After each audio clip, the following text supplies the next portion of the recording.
Streaming and the channel is about to go live, I'm sure. There it goes. Hello, everyone, and welcome to Adventure on So Many Levels. We're gonna play some Dungeons and Dragons.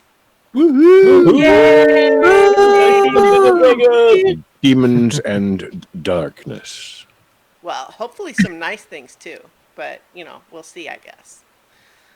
I'm Christiana Ellis, the Dungeon Master. Our players tonight, Chooch Schubert as Autarky, Hello, hello. Starla Hutchton as Nirakina Ethu, Greetings and salutations. Jenny Meltzer as Cadence of the Water, Howdy. Jadzia Axelrod as Mugen the Magnificent, What's up, party people? Vivid Muse as Amethyst, Hey y'all. Mark Kilfoyle as Alaric Copperbeard, Hey guys, I'm pretty sure I've got him right where we want him. Guys? and James Meltzer as Ket of the Sands. I am completely thrown off by this order of introduction. I'm sorry, I know. You'd think I'd get it right after all of these episodes. Hi. So, last week, we began the big fight with the Demon Lord. But it was taking so long that we had to cliffhanger. And now we're going to continue it. But does anyone want to talk about things that they recall from the last episode? It was There going was a- perfectly. Yeah, I think we were kicking ass, right? Oh yeah. I mean, I'm almost dead and haven't been able to attack. And you guys, I'm almost dead because you guys keep hitting me. But it's I mean, I think hundreds have died by this point, but, oops. Just trying to remind you of my love, Archie. cool. Love dabs. Listen, Yeah. So Archie had quite the existential battle going on and Indeed. was possessed and had many moments from childhood and was able to break the connection and come apart. But you can't defeat a demon lord without cracking a few tieflings. That's just fact. that's how it goes. I forgot. Pretty sure it was just family therapy, like 100 years delayed. Yeah. So, go ahead. No, it's really cool. So, indeed, you had been preparing for this big fight, but your hand was forced, requiring you to move a bit ahead of schedule when it seemed that the Demon Lord had made use of some connection between it and Anarchy, allowing it to possess him and begin the fight, whether you guys were ready or not. And eventually, you all, and through Autarky's ability to, through force of personality, stand up against the influence of the Demon Lord to throw that off. But you've got a lot of other stuff going on, moving pieces on the board. For one, you've got a whole lot of these other dark elves that had been gathered to watch the original demon summoning. But now that the Demon Lord is awake and moving, it is using some sort of an evil power to not only wake them up, but to just fill them with a mindless rage, whereupon they attack anything in sight. An effect that you all have had to resist somewhat as well. And you also were attempting to protect the child Zoreth and his mother, but alas, his mother was killed by one of the demon minions, and Amethyst was able to swoop in and rescue the child and get him out of the central fight. But in the meantime, everyone is kind of struggling to figure out how to move forward. The Demon Lord seems like he's poking holes in the universe, which seems bad. And then there's also the younger version of Melicanth and her original party that had been there when they originally used the Stolen Moment way back when. they seem like they have some sort of a plan that to your seasoned level 20 eyes looks like it's about to get them killed. So they are rushing this demon lord that is going to mop the floor with them if not, if there's no intervention there. That's at least how it seems at the moment. But we are going to, if no one has any other business, we will go and jump back into combat. We want to talk about this now or later? Yes, thank you. Let's go ahead and do this. So Jadzia is pointing out something that we actually had last week and discussed that we would talk about last week, and then I just forgot, and then almost forgot again. Check out all of these. These are a gift from our own Starla Hutchton, who custom painted all of these different dragon models, one for each of us. She's not holding up her own, apparently. I don't have a box. She's too good for that. But this is not only the dragon hand painted, but also the box custom made to have. How cool and is so that? everyone has their own character, and mine, of course, is for the Spirit of Rushama. Collector's edition, of Little course, right? Bios. Yes, and it's So an cool. amazing, thoughtful, generous gift, and they are delightful, and we love them. And so I just thought it would be good to show those off, but I am so in the mix. This was 2 weeks in a row that I literally just like said, let's do this, and then 2 minutes later, I completely forget. You're too busy trying to kill us. We understand. It's distracting. You're literally juggling worlds, so it's okay. I'm not trying to kill you. I'm just trying to make sure that if the demon lord kills you, that it's appropriately dramatized. Oh, Appropriately amusing. thank you, Starla, for Absolutely. the dragons. They are just So cool. absolutely amazing. And we've gushed a million times, but they're amazing. So, everybody ready? Ish? Yeah. Oh, the one last thing that I didn't mention, the great big round that you have in the chamber, so to speak, is that before the fight was initiated, you had set up a plan whereupon a message requesting faith from pretty much everyone in the universe was going to be deposited out to everyone in the universe as soon as you start time back up again. But you haven't done that yet. So, On the list. yeah. All Getting right. there. There's a list. What? Yeah, don't die. Restart time. We'll see how that goes. I mean, that's the preferred order. Right. Well, the thing is, I think that you probably would want it to be the other order, right? Because, if you want Oh, to yeah, not die. I mean, don't die is kind of Yeah. an ongoing. Yeah, let's point. move It's it up not to really number a- one. Sorry, I'm just leaning down to spray bitter apple spray on the little rubber foot of my microphone stand tripod because I have a little dog who thinks it's good to chew on. So now that I've updated everybody on the corgi status, let's begin. All right. So let's switch over to the map. The map. Right. So we've got great big old demon portal. Demon altar. Most of the adventuring party surrounded by demon minions. Giant Quetzalcoatlus is currently Amethyst's chosen form. Down here, well away from everybody else, standing inside the aura of spectral blades around the demon lord is Alaric all by himself, as per usual. I mean, to be fair, I didn't notice the spectral aura at the time I got that close, but that's okay. Technically, the visibility of the aura is new. It was always there, but now it's showing on the map. Oh, okay. Lots of little poked holes in the universe. Got Amethyst and her party down here. Lots of these dark elves. And of course... I think that's Melicanth, not Amethyst. Melicanth, yes. Oh, yes, I'm sorry. Yes, you're right. But Amethyst conjured giant owls down here protecting Zoreth's child self. Are The there still owls- those golden threads going through the little holes? They were kind of pulling them.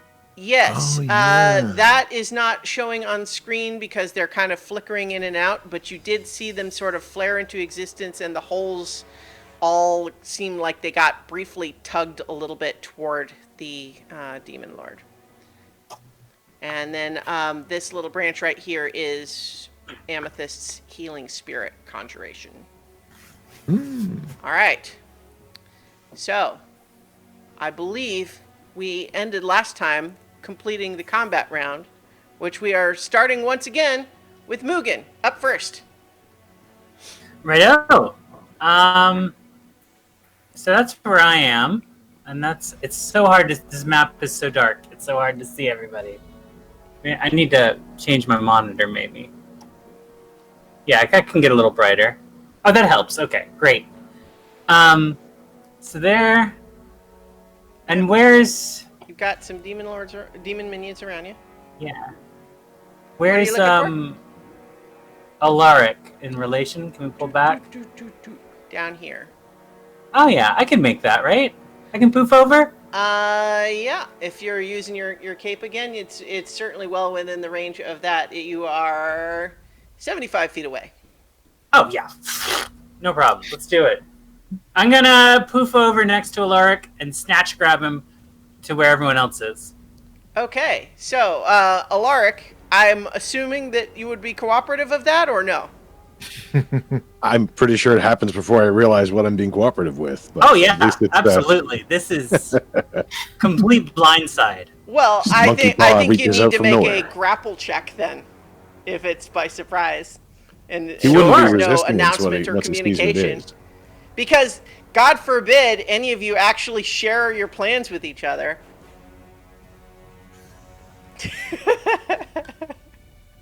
Like Mugen could say, "Come on, Chuckles," Yeah. No, or you're something. Chuckles. for instance. Oh, I thought I was Clyde. Yeah, you're Clyde. Alaric is Chuckles. I don't know these names. You don't have to. I Your know. Dakota ring. You know All right, when let's you do are it, yeah. referred to. So, so go ahead and make an athletics check, and if you would be resisting it, Autarky, because you don't know what's going on, you want to make a No, no, your Autarky's acrobatics is check. everywhere. Chuckles. This is for Alaric. We're all confused. That's all right. But Alaric wouldn't be resisting it once he saw who it was. Okay, well that's It's just why more I was coming as a asking. surprise. You guys were making it sound like, well, I don't know what's happening, so why wouldn't No, I resist someone just randomly grabbing me? Like so, All like, right, well let's add some role playing in there. Yeah. I poof in, say Alaric, come on, hop 2, and then I snag him and we go. okay, so no grapple check required. You guys Excellent. are making that more Athletics is my complicated, worst not skill. me. All right, so I am going to need, however, Mugen, as you sort of peek into this area where this blade aura is, I need a dexterity saving throw from you.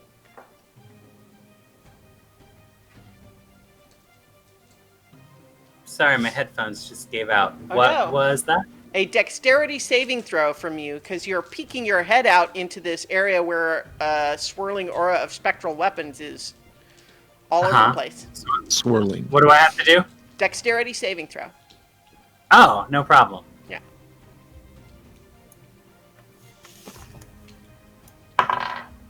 That is a 29. Okay. 29 is a success, so you're only going to take I half should hope. damage from, let's see, this would be,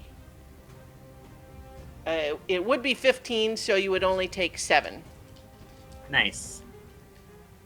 And then Alaric, you're getting an opportunity attack as you are pulling away from melee range with this creature. Well, I'm not in melee range. I'm within throwing distance. You're within its melee range. Oh, okay. It's big guy. It's getting bigger and bigger. Sure. Yeah. So you may have thought that you were not in melee range, but it turns out, actually. I wasn't melee into range. It was. Yeah. to So me. that's a 30 to hit. It's close. Yeah. But yeah, that hits. Good. Well, not for you. That's going I'm to fine. be a 15 force damage as one of these things smacks you just before you are drawn back to the up to the altar to join your friends. Whoop. All right, so you know what? Let me use my dice roller instead of the physical dice, because while I like the physicality of the physical dice, I'm dealing with a lot of dice. So that is Mugen's turn. Now, it is a lair action, and all of you watch as another one of these holes is formed, and this time it's formed right up here where you are. So I need, let's see, another dexterity saving throw from Cadence, Ket, Otterkey, well, everybody, it looks like, yeah. Everybody except Amethyst. What did you say it was? A dexterity saving Yeah. throw? And everybody's now within my range for the 28. Yes, yeah, you all get bonus. Otterkey's bonus. I was plus 4? Yeah. 32. 18. 25. 25. 26. Wow. The 18 is the only failure. God! Wow. So everyone is able to. 23. Okay. The 23 actually fails too. I didn't hear that one before. So, but yeah, the this demon actually just gets sucked up into it. Boing. Disappears. That's going to be 27 force damage for Otterkey and Nira. Uh-oh. I go down. That's no. bad. Yeah. Shoot.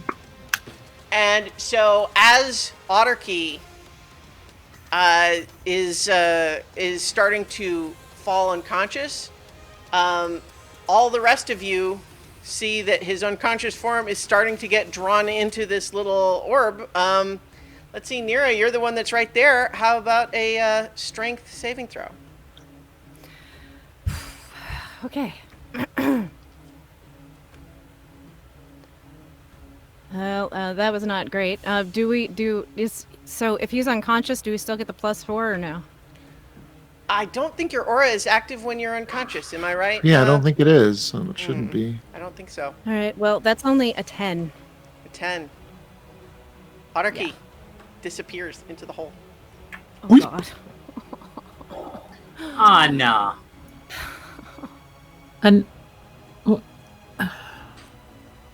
You don't know So what that means. my sword doesn't say I have to be conscious. It says while I'm holding it, Okay. me and everybody within 10 feet has advantage on saving throws against magical effects. I would say this is don't know if technically it's a not a force of magical nature. effect.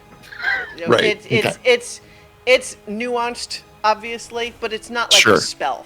So Yeah. yeah. So Otterkey has disappeared into this hole in space time. You see nothing. Sorry. Did the rest of us who Blink. did succeed take any force damage? No. You avoid all Okay. the damage if you succeed on the throw. Okay. I forgot I had inspiration. Like, Oh, well, that could've I'll been let you re-rolled, re-roll it. right? I'll let you Oh. roll it. oh, please.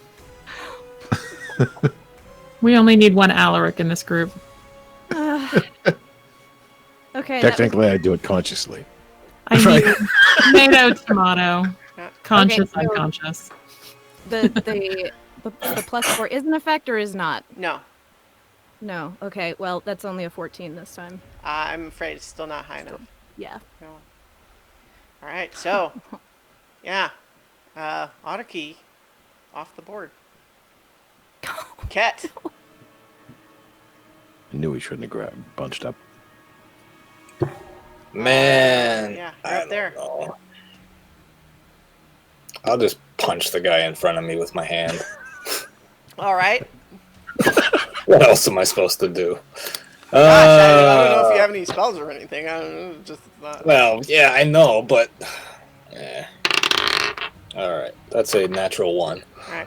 So the thing that I'll that I think all of you would probably have in mind, as much as it's of course awful to see Alaric or Otterkey disappear into there, is like probably had his key with him.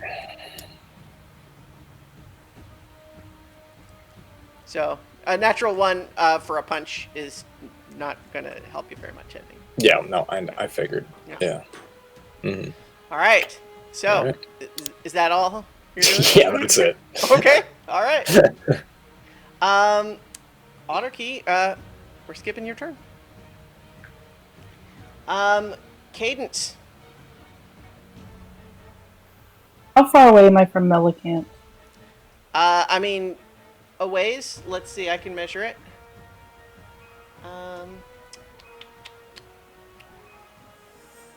120 feet. Okay, never mind. I will reach over and touch Ket and cast Protection from Good and Evil. Okay.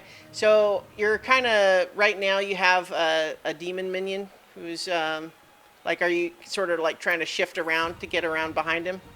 Like. I will do my arrow shot where I teleport, Okay. and Firing, I like, will on shoot that that guy. All right. Yep, and then I will teleport so that I'm behind Ket. Okay. That is 31 to hit, 31 definitely hits. and that is 13 Okay. points of damage. 13. That one's looking pretty rough. And then you teleport up here. Yep. And since I do that, like, I will shoot the other guy in front of me, Okay. This one and that is a 32 to hit. also hits. That's only 9 points of damage. Okay. Also looking pretty bad. And then I will reach over and touch Ket and cast Protection from Good and Evil. Okay. So now that creatures that are like fiends or have a disadvantage on attack rolls against Ket, Okay. you also can't be charmed, frightened, or possessed by them. That seems handy. Mm-hmm. All right. So That's my turn. the demon lord it's his turn, and let's see, what is he doing? He is going to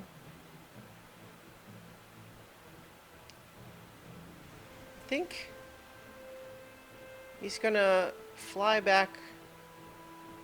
You know what? I think instead he is actually just. Oh gosh, he's just got so many things. He is going to. Yeah, just I think shoot these spectral weapons at all of you. So Amethyst, you're gonna get a couple. So let's see. Sorry, I've got too many things on my desk. Okay, so wow, an 18 to hit, and a 23 to hit. My guess is those both hit your Quetzalcoatlus. No? Oh, that's right. 24. Yeah, your Iron Stone thing. All I right. finally have something good, you guys. All right, so both of those missed then. Nira, you're getting one. That's a dirty. Wait, no, hang on. 28 to hit. Yep. Wait, hang on. 18 to hit. No, that does Yeah. not hit. All right. And then in that case, because he missed with that one, he's gonna go for you again, and that one's better. That's 27 to hit. Yep. I can do math sometimes. 3. That's going to be 18 force damage. And then he holds his hands up, and once again, this aura of inspired rage shoots out from everyone, and a lot of these dark elves find themselves now again attacking each other, and you see some of Melicanth's party struggling with it as well, and all of you suddenly have in your head a vision. And it is a vision of the city of Villanocta. And for Ket and Cadence, this is not a city that you are familiar with. But you see a city, and you see this demon lord floating overhead, and people in the streets killing each other as it wreaks havoc in that city. All right. Nira, it is your turn. Well, I don't have a lot of choices here, so I'm gonna use Gate to get Archie back. Okay. So just double checking, Gate doesn't have like a casting time or anything, does it? No, it's one action. One action. That works.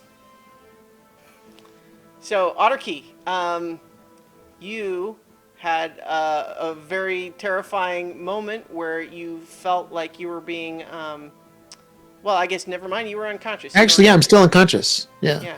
Where did I put your token? Hang on. Let me grab it. And then bonus action of healing word. Where do you have him at- appear?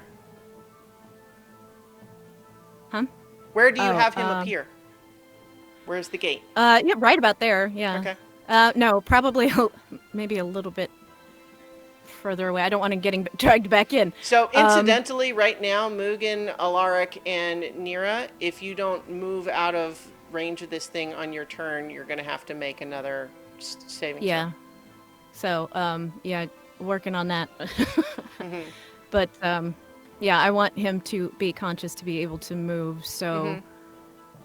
yeah, probably one more further south. All right. There you go. And then, yeah, bonus action of healing word, and we'll do level 3 for right now Okay. on Archie, and then I'm going to move to like beside him, to the, I guess, to his east. Okay. Yes. Yeah. Great. One quick, just brief retcon that might not actually be a retcon for anyone but me. But Ket, when you said you were going to punch the guy, did you mean with your Bigby's hand? Yeah. Okay.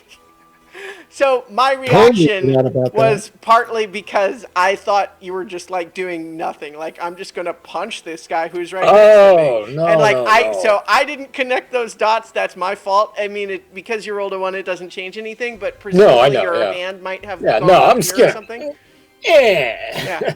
Okay. Yeah, well, that's why I was a little bit confused, but it occurred Yeah, to me yeah. like, No, it's it's like, okay. oh, okay. Oh, the hand. Okay. Actually, I don't think I can bonus action cast that spell because I already cast a spell, Oh, and I it's not a don't have cantrip. the. Yeah, it's not a cantrip. Yeah, I took the Keen Mind Feat instead of Warcaster, so Yeah. yeah, can't do that. So, unfortunately, you are still unconscious there. Still Alar. unconscious. Or Sorry. Otaki, rather.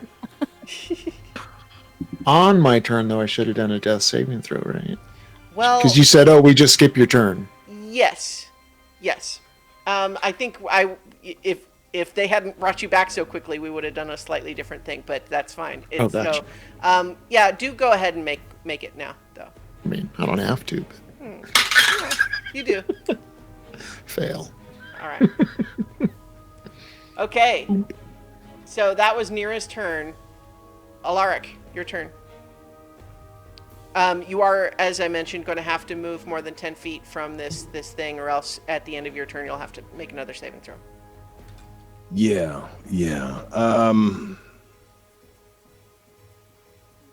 Oh, but that is a bonus action. Okay. All right. Then let's see. I am going to take a swing at the 2 demons which are near me. All right. So first guy, This one and this one, I assume. yeah. All right. Whoops, where's the thing here? That is a 25 to hit. Hits. Which one is Cool. this one? This one or Yeah, that okay. guy. That guy. So I have sneak attack. I'll take that. Yeah. Dun, dun. 19 points. That Of bludgeoning finishes that damage. one off, and he starts to dissolve into like a bubble of thick toxic sludge. But then that all just gets slurped into the hole. Huh. Wow. They aren't so tough after all. Like the other guy.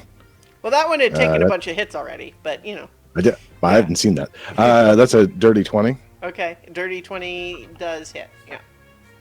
Okay. 16 points of bludgeoning. Okay. Yeah. He takes the hit. And I'm going to throw the axe at the third one. All right. Right over Mugen's head. Ah, natural 1. Oh no. Oh no! I'm not gonna make you hit Mugen or anything, but it's enough that you miss the demon. Yeah. Well, yeah, And, watch it with that thing. Sorry, I was aiming over your head, but Yeah, you're not.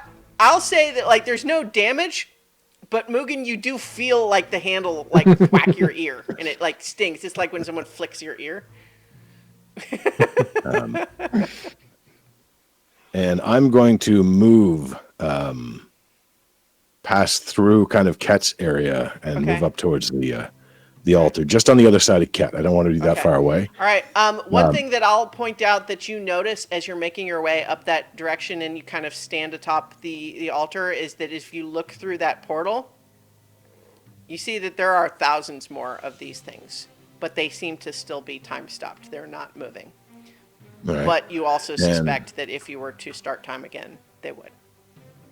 All right. And I will take my bonus action and cast Healing Word at 3rd level for Otterkey, All right. Aw. because I get to do that. It's not much. Right. It is 7 points of healing, All right. Aw. I love you. but you'll be awake. Yeah. Ah, see, there's that healing. I learned a thing Well, or two. okay. In fairness, Nira did pull him back from the far realm where he would have drifted forever, lost in time and space. Sure. But I healed him. Yeah, but Alaric healed him. Never going away, is it? Ever. All right, so so Amethyst, it is. Oh, did you have anything else, Alaric? Is that No, I think I'm going to stay there. all right? Amethyst, it's your turn, but just before you you start to move, you hear a whispered voice in your head, and it's very distorted. It seems oddly muffled and yet also kind of echoey. And it's honestly what it immediately takes your mind to is that one time on the road to Gorn when you were attacked by Zorath. And what the voice says is, "Save her, please. Save what? Save her, please." Save her, please. But now it's your turn.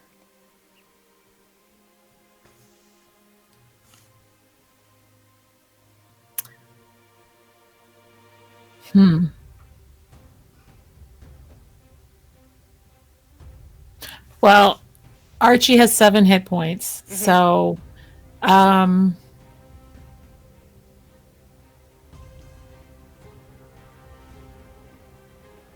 save her.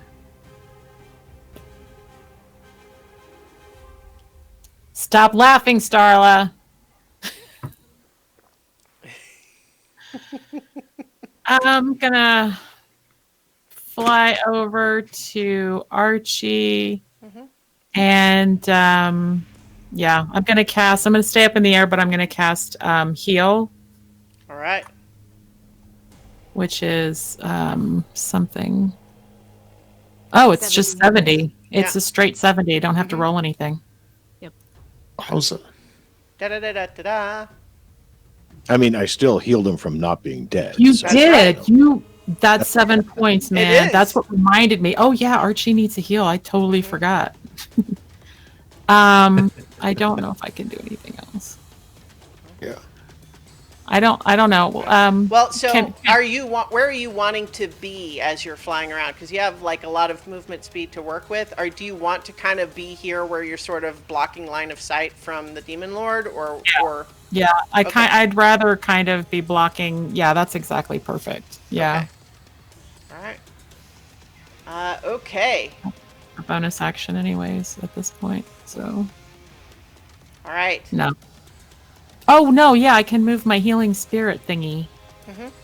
Where's it? How far is it from it's down here. Malakant? It's right here. Currently, it's being helpful down there for Talia Yeah. and Rake and young Melicanth and Kethar. Although I don't know if you ever really knew anything about her. Yeah. Well, we'll keep it there then. Right. Cool. Okay. Thank you. So now it is all of these demon minions' turn. This one moves on to here, kills that dark elf. I think all of you have watched these things enough now to realize they don't seem to have any instruction other than just kill anything you see. They don't seem to be strategizing in any way other than just attack the closest non-demon to you until it's dead and then move on to the next one. This one has no one next to it right now, so it's gonna go boop, boop, boop, boop, boop, and attack you, Cadence. And that's gonna be 2 attacks. 15 to hit, Miss. and then a 24 to hit. That hits. Thought it might. And then, so that's going to be... Wow, minimum damage. Only 6 slashing damage with that greatsword. As you duck out of the way and it only grazes you. And then it makes a dexterity saving throw at the end of its turn. It gets a 2 and is sucked into the wall. Take that. Yeah. All right, Mugen, you got a couple of these coming your way. That's gonna be 17 to hit. I don't remember what your AC is. 19, so that's a miss. Well, there you go. That was with its attempted bite, and then rolls a natural 1 with its greatsword, so that misses. I think It goes really right embarrassing- over my head. Yeah, it's a really embarrassing miss too, where it's just got this really powerful looking sideways swing that just goes right, whiffs right over your head, and it kind of spins itself around a little bit because it didn't make contact. Yeah, pretty embarrassing. All right, Ket, you've got some coming your way. That's going to be a 23 to hit with the bite. It's And that's 6 piercing damage. And then the great sword is 14 to hit. 14 to hit, misses. All right, misses with that one. Okay, and then all right, that's all of those that remain at present. You down here, you see that Melicanth had cast a spell that had created what looked like a transparent ramp of force. But now you also see that there is more to it. There's a wall that seems to be blocking some of this aura. These swirling spectral weapons that are a whirlwind around the Demon Lord seem to be cut short when they contact that wall. And so she is guiding her colleagues up, like around her, sort of like taking refuge behind this transparent wall. So even though it has them very close to it, they all seem to be like planning something, and at least for the moment they are protected from what it's got going on, but they're also fending off attacks from these dark elves that are caught up in like just the rage. So they're being chased and kind of cornered in their own little intended safe spot. All right, Mugen, back up to you again. All right.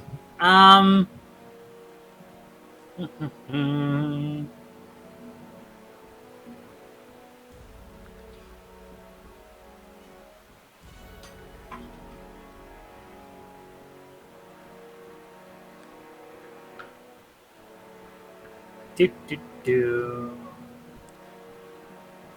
So What to do? reminder, you will also need to move out of range of this thing by the end of your turn. Yeah, I guess that's probably what I do first. Mm-hmm.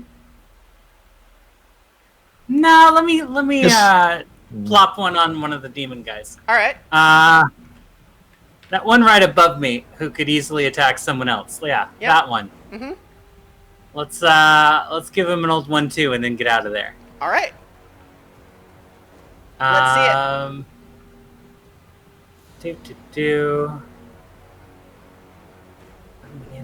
it. Honestly, I want to just hit him with the frying pan, but I'm not sure that's the best thing in this moment.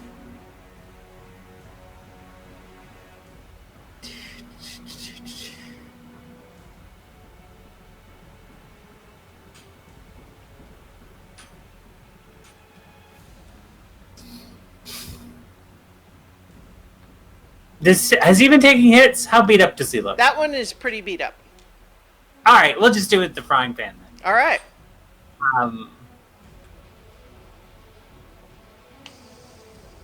Or I guess let's see. Well, up to you. Um, They're kind of big and slow, so they're not terribly hard to hit, but yeah, I get bonuses if I don't use the frying pan due to the monk class, but want to use the frying pan. you know what? I will allow you to have the frying pan do as much damage as your unarmed says it would. Thank you. That's all that I ask. Yeah. So unarmed strike, but I'm just taking out the frying pan for old time's sake and clocking him upside the head. You are enlightened to the point where this frying pan is like an extension of your body. It really is. Mm-hmm. It really is. Yeah. All right. So that's a +4 to hit. Okay.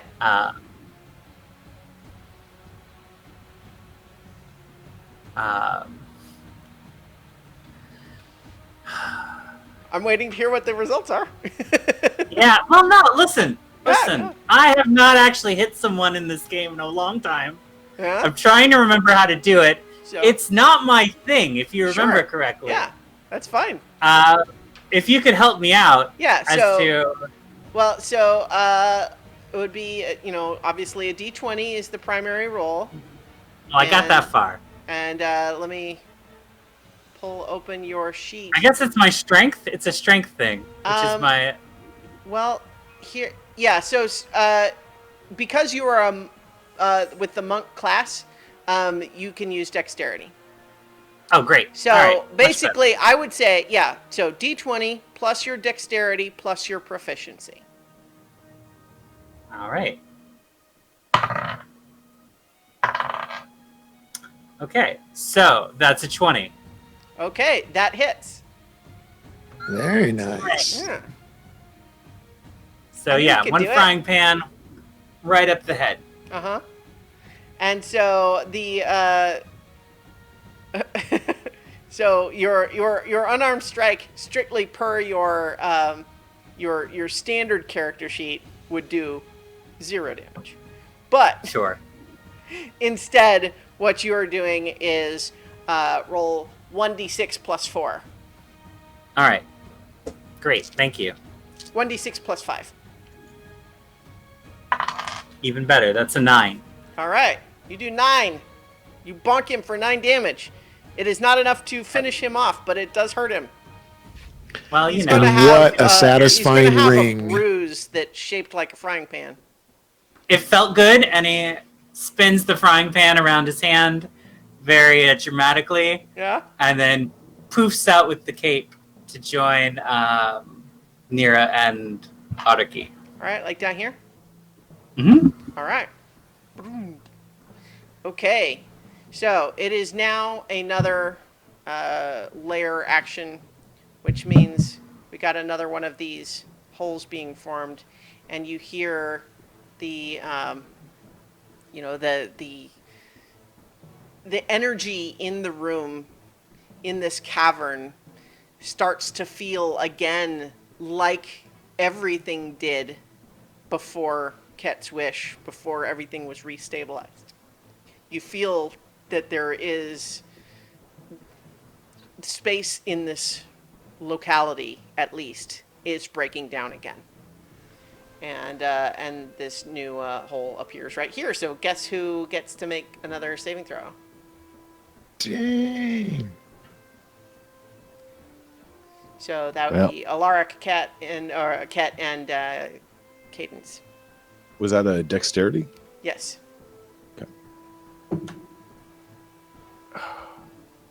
25. 25's a success. Let's see.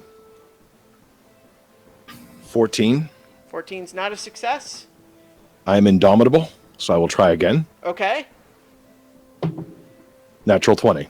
Nice. That'll do it. I got a 28.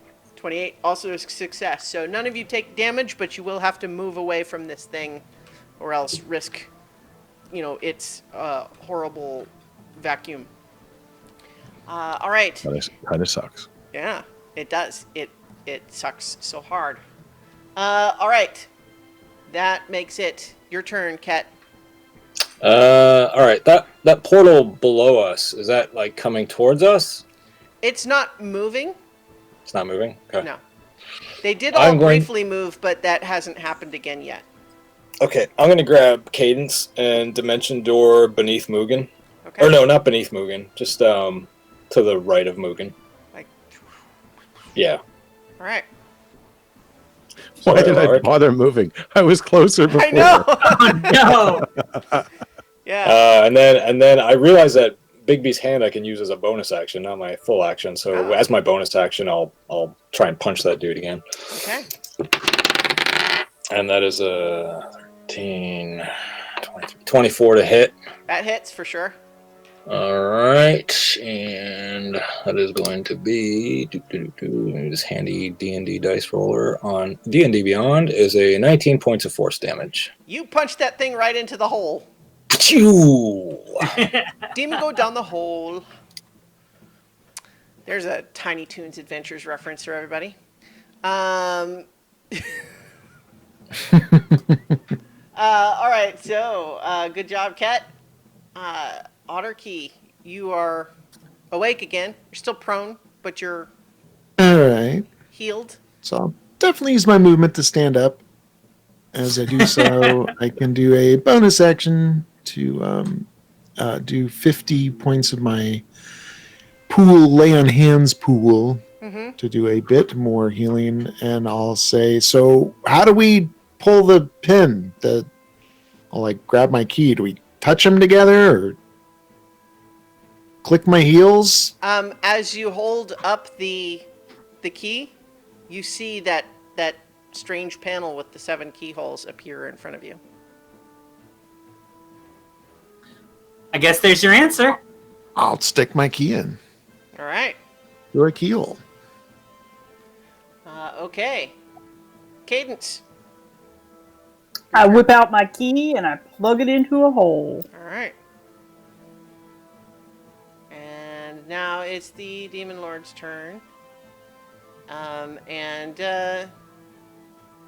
He's gonna, he doesn't like that, I don't think. You see that Oh, he I'm is sure actually, he barely even noticed. I'm sure. well, I think what he did as a result of seeing that is get bigger. again. Oh no. Yeah. And then he's flying over here. And then I think your Quetzalcoatlus is due to to receive a number of melee rather than ranged hits. Amethyst. That's why we're here. Yeah, yeah. So this is going to be. Let's see. That will see. Some of these are going to hit now. That's going to be 35 to hit. That hits. I'm going to just see how many hits there are first before I roll damage. 26 to hit. Yes. He's better with melee. I see. I expected. 32 and 26. So I guess that's 4. Yeah. 4 Yep. hits. All right. Somebody be ready to catch me. Well, here's the other thing. So first one is 29. Mm-hmm. And I need a Constitution saving throw of 14 or higher. Am I using the bird stats or mine? I think when you're wild shaped, you use the shapes. Okay, so Constitution. That would be an 8. Your giant owls are dispelled as you lose concentration.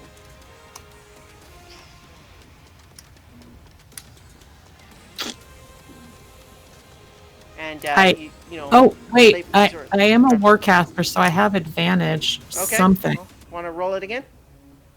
and I have inspiration. That baby's not falling down. Oh, well, all right. You're going to have 3 more attacks worth to deal with too. So go ahead and roll. Yeah, so that's 12. Okay, still not enough. Do I blow my inspiration on this, guys? The baby's falling. I mean, he's not like way up in the air, but yeah, he's unprotected for sure. But I've got 3 more hits. Too. Yeah. So I'm gonna save it. All right. So did you take the 29 damage? No, I'm picturing the baby falling. So yeah, I've got 1 hit point after that. Okay. Well, the second attack is going to be a 21 damage. So you had how many? I had 1 hit point left. Okay. So now you turn back to your human form and take an additional 20 damage to carry over. Okay. Okay. And then another 29. Okay. And then the last one is 40. Oh, that's kind of overkill, but okay, I'm still alive. Yeah. Do I have a reaction or anything? Do you? I mean, I'm not off the top of my head aware of one. Don't you have those like bracers, those thorn thingies? Oh yeah, you haven't used know those what in that like does, but- 120 episodes, but sure. I'm not attuned to them anymore. That's why, yeah, I'm not attuned to them anymore. Oh, okay. Yeah. Oh, I swapped him out for the stone. All right, and then I think Nira, the demon lord makes a complicated sign, and you suddenly feel a chill, and you realize that the hero's feast on you has been dispelled. oh God.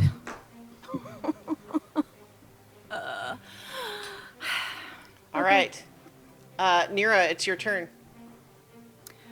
Well, Just out of curiosity, if I may, how far away is the child Zorath from me?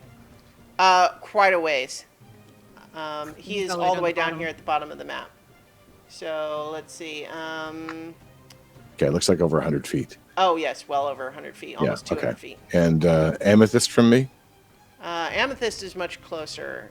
She is 35 feet. Okay, Currently. but she's But she's not really plummeting. She's just sort of landing. No, she just dropped to where she had flown down there. All right, but you're going to have to Okay. move away from the hole anyway. Yep. Sorry. Go ahead. All right. I had an idea. So, but Nira, it is your turn. The Yeah. the key holes are ahead of you. Yep.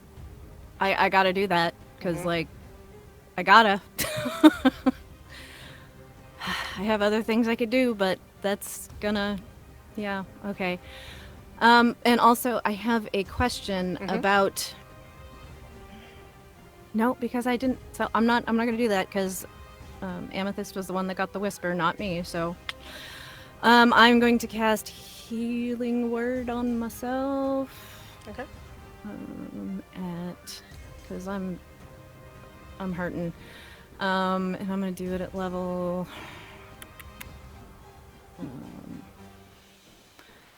I'll do it at level 5, I guess. Okay. And then, yeah. So after I've got the key in the keyhole, I'm going to back up a little bit. Okay. at least 5. Of like, I'm gonna put a little more distance Yeah. between myself. and- You do that, and I think that there is a little bit of a burst of instinct to you, where you realize that when you're not holding the key, you can't get too far. Yeah, else you'll that's stop. kind of another another reason. But yeah. All right. Autarky, or excuse me, Alaric. By the way, next campaign, I'm setting a rule. You're not allowed to have 4 of you with A names. So it'll be Belle, Bob, Bill, Bobo, and Aw, Brilliance. Bebop. please. Bell, Biv, and DeVoe. All right. Alaric, your turn. Okay. All right. All right. Yeah. All right. Well, first of all, I might need that. So topology-wise, it looks like there's an upper layer and a lower layer. It looks like the demon's on the lower layer. Right here, you mean? Yeah. Yeah, you're kind of on this altar sort of thing, sort of slopes upward like a ramp. And so where you are now, I'd say you're about 5 feet higher than that demon. But it's not a drop off; it's just like a slope down to here. Right. All right. Well, we'll do it. We'll do it the safe way. It hurts me to say that. But I will run down and around, avoiding that demon. So I'll go down on the ground. So I'm also avoiding the 2 voids. Okay, like what? Off to Around this the- way? You mean? Well, I was thinking the other direction. Okay. Clockwise around the demon, running up to where they've got the keys. Oh, right, because you're running along the side, right? Yeah. Yeah. Okay. That's And if I that's can what's- avoid him entirely, I'll do so. Yeah. He's going to get an opportunity attack. Then I will use my bonus action to dash and make it an arc around him. Okay. Got it. Completely avoid him. Yeah. You've you got did it. freedom of movement too if there's any like terrain issues. Oh yeah, I don't. Well, yeah. Still- So you're good. You can do it. Yeah. With all the Yeah. magic and your spider climb and all of that. Yeah, you're good. All right. So that's my move and my bonus. Do I get to where I'll the keys draw. are? Yeah. Let me just draw a little shape on there just to reflect where 'Cause this little panel has appeared. I kind of imagine that we feel it as much as see it, but I can see what they're doing. Yeah. You definitely can see what they're doing, and so this little box right there is. So as he's running over, it's like, okay, so I guess we're doing this then. Mm-hmm. And then kind of diving forward and put his key in. All right. Actually, and turn it. Why not? If you can. I'm assuming everybody when they put it in or turn it in. Yeah, that was my assumption too. All right. That makes it Amethyst. It's your turn. Oh, just one note before we move on. I had actually wanted to be above Archie, like Oh, okay, like next that. to where Alaric is. Yeah, like that. That was what I had in mind. So, Okay. yeah, away from the demon lord, but still staying around the key. Got it. Conveniently makes a space for Amethyst to get up next to it too, if that's what she wants to do. You know, I don't. If that's what she wants to do. Well, I don't want to presume.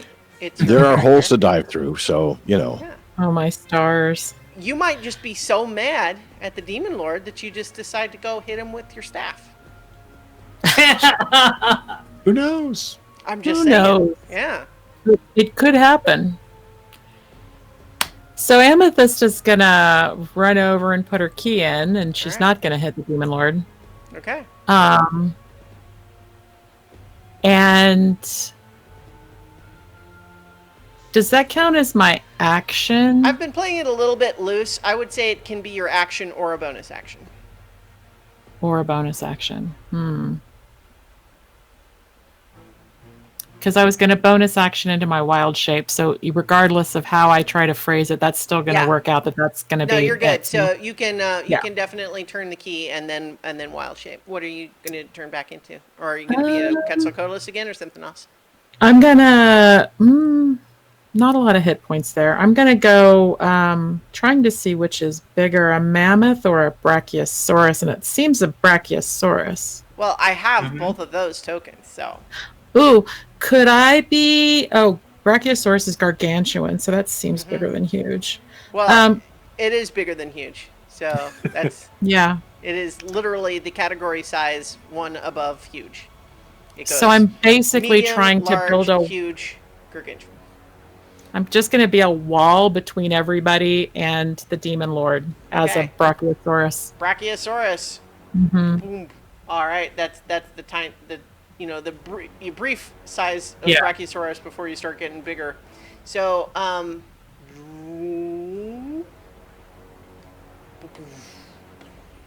Can I be yellow let's see. Can you? now that I know how easy it is? Well, indeed. Aren't you glad you didn't show me that earlier? Let's see. Yay! Let's see. Because it's mixing with the green of Green, the, yeah. Yeah, I think that's as That's yellow as I good. can make you. I like it. All right. All right. And I did turn the key, by the way. Great. I didn't specify. Oh, you know what? Shoot, I removed your human token, and that means that I lost your initiative. Do you recall what your initiative score was? It's after Alaric's. 8. Right. It was 8. Okay. Yeah. Wow, that's So- cool. Let me just have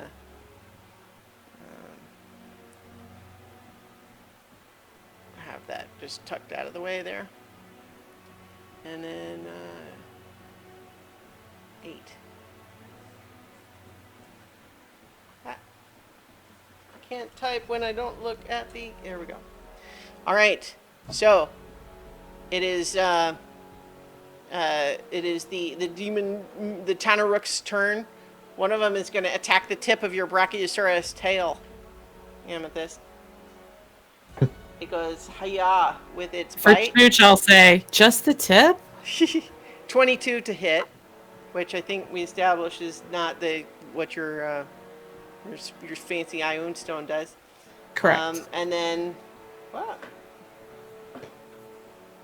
that would be 23. So I guess still no, huh? Yeah, Still it no. is battling with your tail and losing. All right. I suddenly imagined the tip of your tail doing the whole. Oh, yeah, definitely. All right, so that makes it their turn. All right, so down here with Melicanth's crew, you see that they are suddenly farther away from where the demon lord was, and they're kind of pinned against their own wall of force. So they're holding off the dark elves that are sort of enthralled in this rage. And you can all see, I think, when you glance over there, that they're doing their best to try to not hurt anybody at the same time that they don't, want to be stabbed by these dark elves. But they're kind of stuck now. All right, so that puts us back up to Mugen. Let's put that key in. Yeah. Chunk chunk. Chunk, Yeah. chunk. Do you have any other action or bonus action? Nah, I'm good. All right. How about Ket? Well, let's see. I take out my key and I throw it away. No, I'll put it in the hole. Oops! You accidentally suddenly fumble it and drop it over the edge. Oh no! Yeah. Oh, I meant to do that. And then as my bonus action, I might as well just hit that guy there with my hand. All right. That is a 18 to hit. Hits. Oh, it does hit. Yeah. All right. Okay. Dice roller says 13 points of force damage. All right. He takes it. That All one right. wasn't as hurt though, so he's not destroyed. Okay. All right. But Ket, you are the last to turn your key, and with the 7 keys in this panel, all of you feel this lurch as this shockwave blasts out from it as it disappears, and all of you, I think, intuitively sense, you realize now that you have awareness of time, and when it was just stopped and not doing anything, it didn't especially call attention to itself. But now that you feel it starting again, you can tell. You can feel time moving again. And for that matter, you also, those of you who had cast the spells involved in this elaborate message, using the many branches of Emerald Arboris to reach out through all of the different planes and communicate to all of the minds at once to send this message, this capsule of knowledge and this plea for help. You feel those spells discharge and take effect. And all around you, you see every single one of these, living, dark elves, and Melicanth and her crew, and the demon lord, and even the demon minions all just suddenly reel with the impact of this effect. And now, suddenly all of these little motes of dust that were frozen in position, all of the strange, eerie, echoless qualities of this enormous cavern, suddenly everything is moving again. And the portal, rather than be frozen in this open state, is now a roiling tear in space. And you see on the other side thousands of these guys begin to march towards. Hang on, let's quickly make a bunch.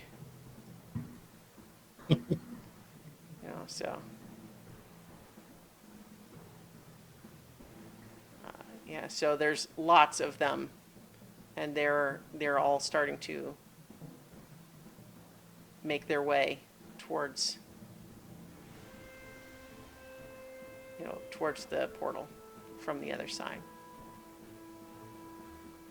But you know that it has happened. The message was delivered. And now you'll just have to see if your request will be answered. Otterkey, it's probably going to take a second. So what are you doing in the meantime?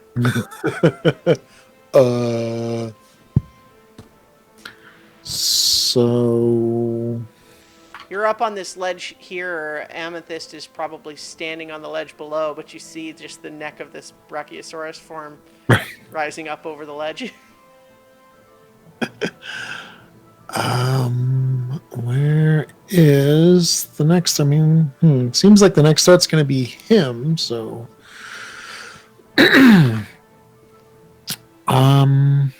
oh, sugar. So I can't. I'm no longer in my my super eldritch form. Well, Elder oh, you wouldn't champion. have. So yeah, I still had you in like the indication there that like you Mhm. were, but if it would that have dropped when you went unconscious? Yeah, Okay. I'm sure. I mean, Well, I don't have the rules of it up, but yeah, it makes I'm sense. looking at it right now. I mean, you know how Eldritch forms are. Yeah. They just fall apart. Mm-hmm. All right. You do have one more of these. Yeah, it demons doesn't say right there at the while moment, but conscious, I think it would drop. but I mean that doesn't make sense. Yeah. I also okay. think that you were briefly severed from the universe, so I think that probably would have disrupted it too. Yeah, that makes sense. Okay, so that being the case, I guess I'll cast Dispel Good and Evil, which it's only it only affects me. Okay. So what are you So trying creatures to do? have disadvantage attacking me. Okay. Evil creatures are not of this plane. Okay. Is that what Dispel Good and Evil is? I thought that was like Yeah. there's protection from good. Dispelled, right? So it's instead of protection, it's dispelling it. So like none of their evil power like works around me. So Okay. they have disadvantage on attack rolls against me.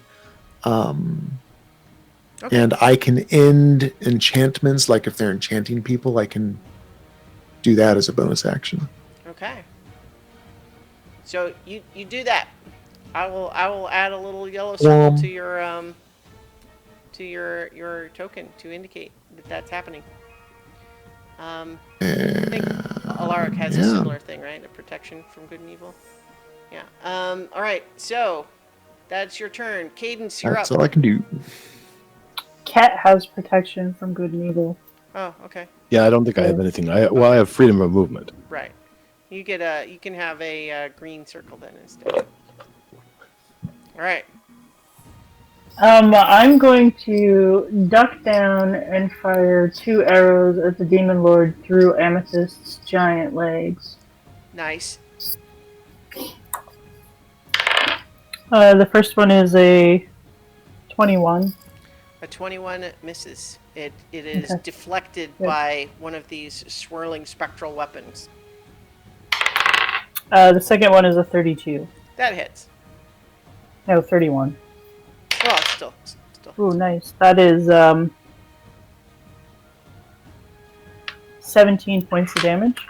All right. And that's my turn. Okay. Let's see.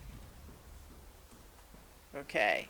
So you have done that, and now it is the Demon Lord's turn, and all of you suddenly find your minds overwhelmed with another vision, and this time what you see is the city of Emirate Arboris and the tree falling under the sway of this Demon Lord, where all of the citizens of this city, now unfrozen, are also fighting each other as the Demon Lord flies towards them and begins drawing some kind of an energy from the tree.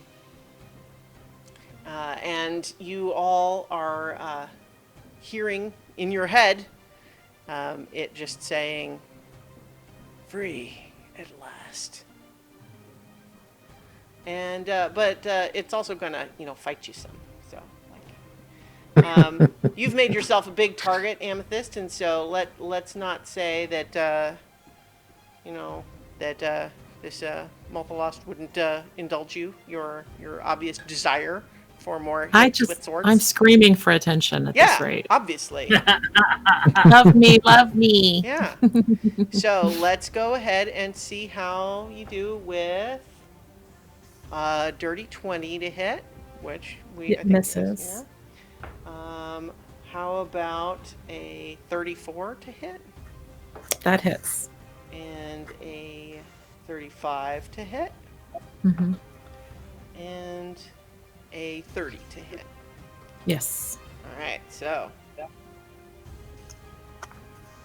that's going to be 23 and then 24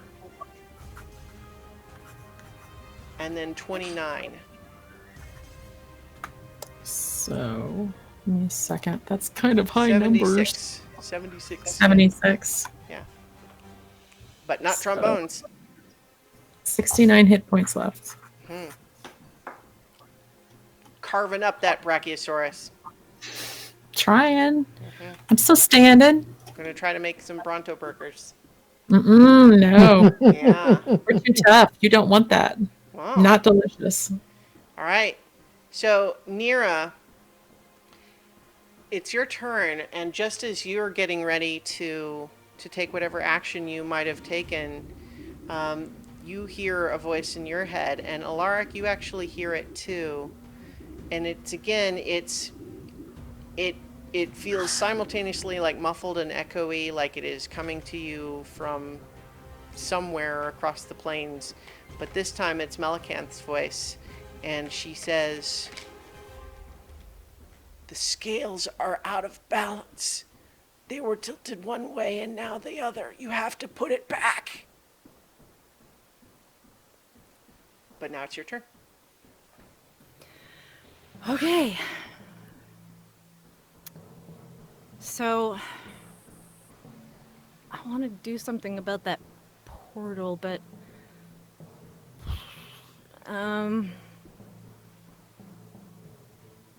okay.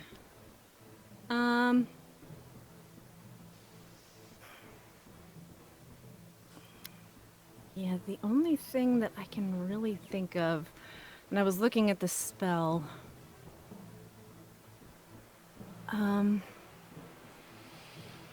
I think what I would like to do. Okay, so I can maybe do this temporarily. We'll see. I am going to cast Anti-Magic Field Okay. and run over to the big portal. Oh, the Because big it one? says that's one of the. Okay. Because I assume that I cannot fly right now. Is that. While you've got anti-magic field up? Yeah. Can I or Um, can't I? Yeah, I would say that would disrupt your ability to fly, yeah. Yeah. Okay. Is it above the ground? The portal? It's complicated because it's definitely above the ground, but what you have seen is things coming out of the portal seem to sort of slowly float down to the level of the altar. It's a 10-foot radius. So. I don't. maybe Leap this of is faith okay. off the altar?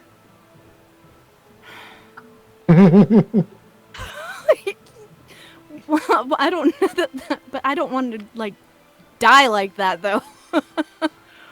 I could bring you back. No, I'm kidding. Don't do it. I know, you would have to go all the way down to the bottom. You don't even know how far that is. It's like it's a whole pain. Let's see. I'm just making offers. Ha ha ha. It's a whole thing. All right, so.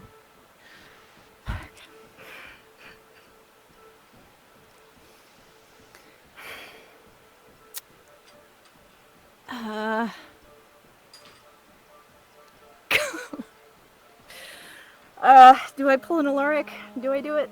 Have you Oh, learned no, anything Alaric, from him? just go ahead. Oh God. There's a certain poetry to you putting an Alaric at this moment. Yeah, I'm gonna kind of like look at him sideways and say, "I'm really sorry," and I'm going to run up to the portal and yeah, I'm gonna cast anti-magic field and just kind of fling myself at it. Okay. Oh god, I'm gonna regret that. Make an athletics check. My God, this is like when Buffy threw herself off the bridge. I mean, to tell you guys were closing portals before, so. It's a 17. As you watch Nira charging up this altar, she whispers and to herself and makes this signs, and then leaps just as a shimmery bubble appears around her. And as she jumps and makes contact with the edges of this portal, it closes. And here, let's see. Just have to indicate this on. Sorry about what? No! Wait.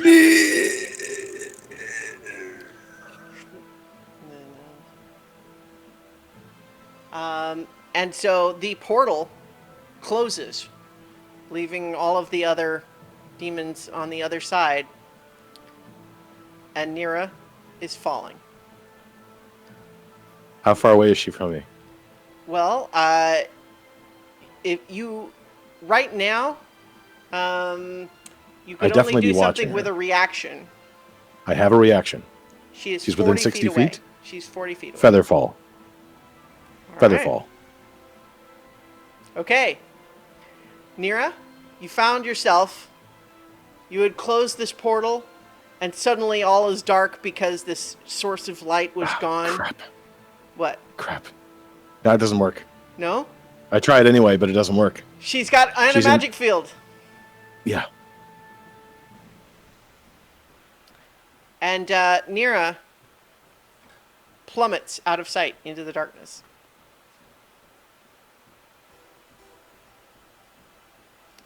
Alaric, it's your turn. Yeah, running. Okay. Everything else is forgotten. I'm running straight for as far straight as I can to that Okay. point. Well, so you're running like around, I guess, past this guy again? And Sure. He's going to get another I'm not even- opportunity attack? Not even paying attention to him. All right, well, let's see if you pay attention to when he gets a crit on his greatsword attack. Sure. Yeah. That's going to be... It's not so much, really.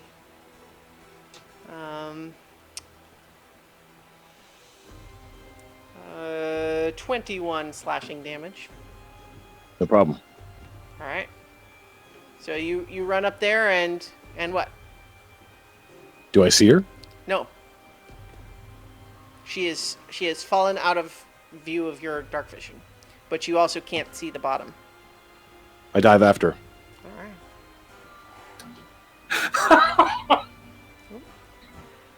I grow in size as I fall, stretched by dimensional Actually, forces. to reflect that no one can see you, I am actually gonna move you off the visible map. Yeah, Alaric jumps after her. All right. I assume I don't actually connect or see or anything. Okay. So, falling rules a leap are of a little faith. complicated, but yeah. Amethyst, it's your turn. What the fuck? How am I supposed to do with this? I'm a Brachiosaurus.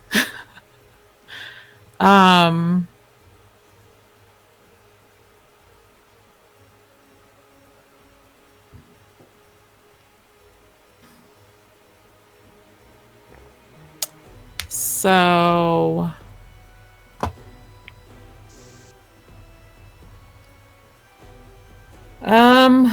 shit. So trying to do I want to check and see real quick and see if owls have night vision? I think that is one of those weird cases where it seems like they should, but they technically don't. Hang Yeah. on, the giant owl is what you're thinking of? Yeah. Let's see. They do have dark vision 120 feet.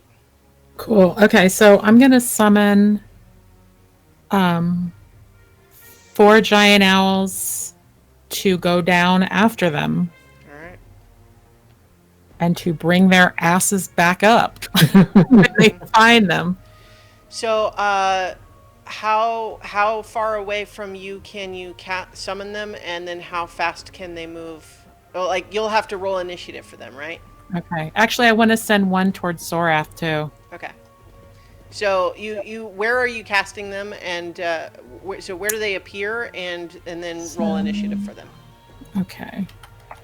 Conjure animals is 60-foot range. Okay. So you can have them And- like appear, like appear up here. Yeah. Where do they appear? Up here. Yeah, I want to send 3 of them down after Alaric and Nira, Okay. and They then one towards Zorath. have to roll initiative for them. Oh, sorry. Yeah. You said that too. That's all right. 3. How quickly they can act.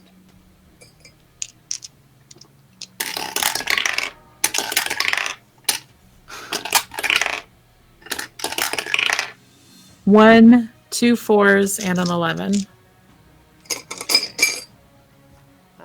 Oh well, yeah, they can all use 11 or. Cool. Actually, you know what? If you give them 4, that actually gives them the opportunity to go in this round. So that Yes. makes more sense. Ideal. Yeah. Okay, what's their speed? Their speed is sorry, That's right. 60 feet.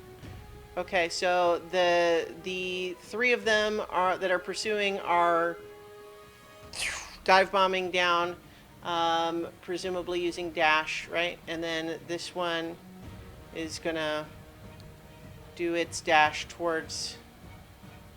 Hang on, it's gonna try to avoid the Demon Lord and get down there towards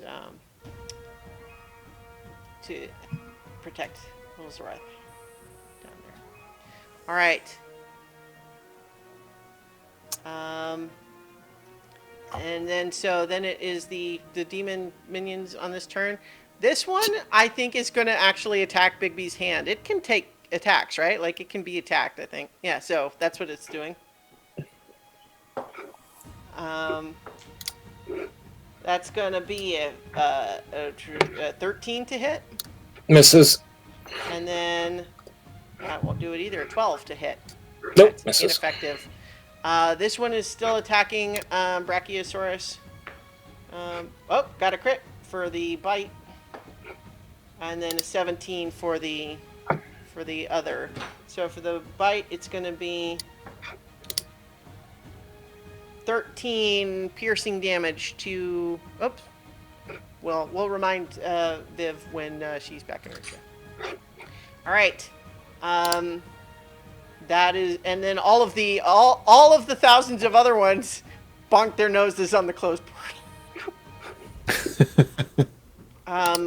And then I think everyone else on the field of battle is just kind of standing, looking stunned, and not really doing anything. They're just like astounded.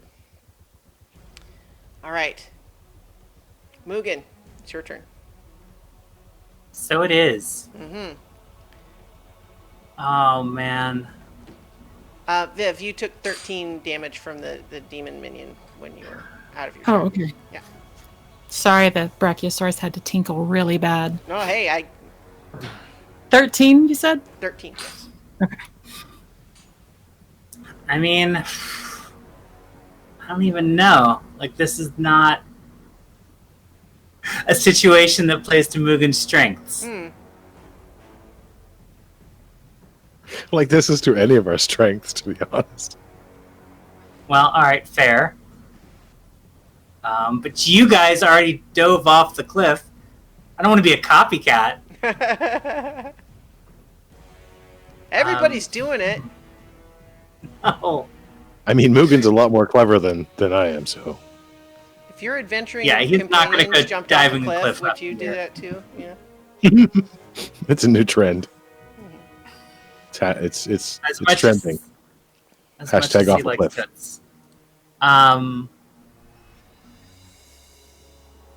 If I did any attack at the Demon Lord, it would hit the If you- Brachiosaurus, wouldn't it? If you do a ranged attack, I think you can aim around it. He's so big. He's bigger They're both than the so big. Brachiosaurus. Yeah, but you can do a ranged attack. All right. Let me pull up my my God Staff Mhm. chart, and let's see what happens.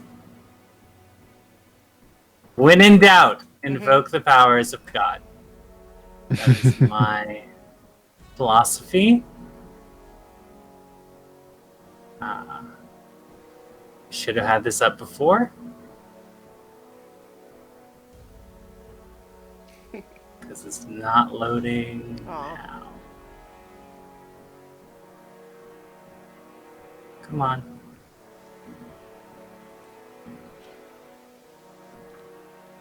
Oh. Nope. Let's try again. Alright, there we go. And let's see. So, during all this time in the Alright, fight, Mugen is fiddling with the So- staff, just like hold it like this. Yeah. That's a 12. So that doesn't mean I get to choose. Okay.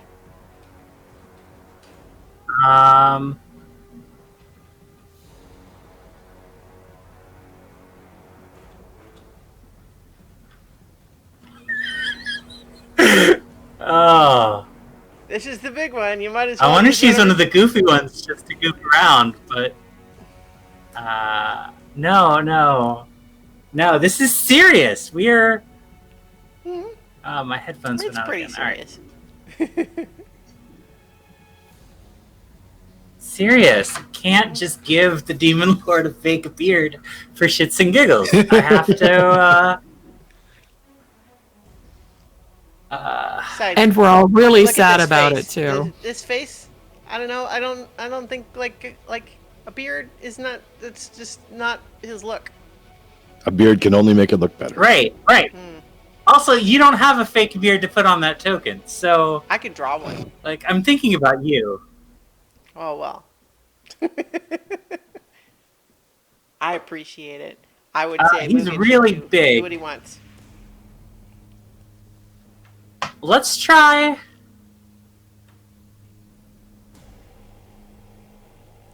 Oh. Yeah, let's try a true polymorph on him. Okay. So let's see. That's definitely That's probably not going to work. Who's got the bottle? well. Probably freaking Alaric. Did I close Right? the tab? I think I did. Hang on. Okay. Hang on. Sorry, I'm having to reopen this. No, it's fine. All right. Okay, so true polymorph, I believe, is a charisma saving throw. He's pretty good at those. Uh-huh. Yeah, that's a 26 on his saving throw, I'm afraid. So it is a very powerful spell, and I Okay. think Mugen should be very pleased that he successfully cast an incredibly powerful spell, and it just so happens that one of the most powerful entities in the universe was able to resist it. It worked, though. The spell totally Fair worked. enough. Like, if you weren't fighting one of the most powerful entities in the universe, that totally would have worked. Yeah, of course. Should have gone with fake beard. At least that would have been amusing. Yeah, well. So, here's the thing. This is now when lair actions would appear. And so he moves as though he's going to make a new one of these holes. But all of you become aware of a feeling now. And this feeling, just like you realized when time started again that you could sense it. You realize now that you can sense power coming into you from everywhere. You find your awareness expanding. You find your strength returning. You feel right now like you can do anything. And mechanically, what this means right now is that anything that would require you to make a roll will be a 20. And anything that would require an opponent to make a saving throw would be done at disadvantage. Sweet. Yeah. So, Wow. yeah, that's this round. You have a sneaking suspicion as part of this enhanced awareness that is because people are starting to believe. Ket. Oh boy. Hmm.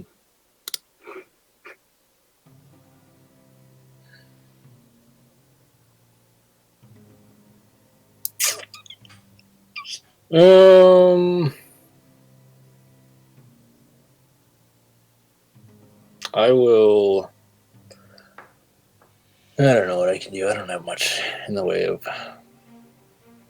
fancy spells, so I will just.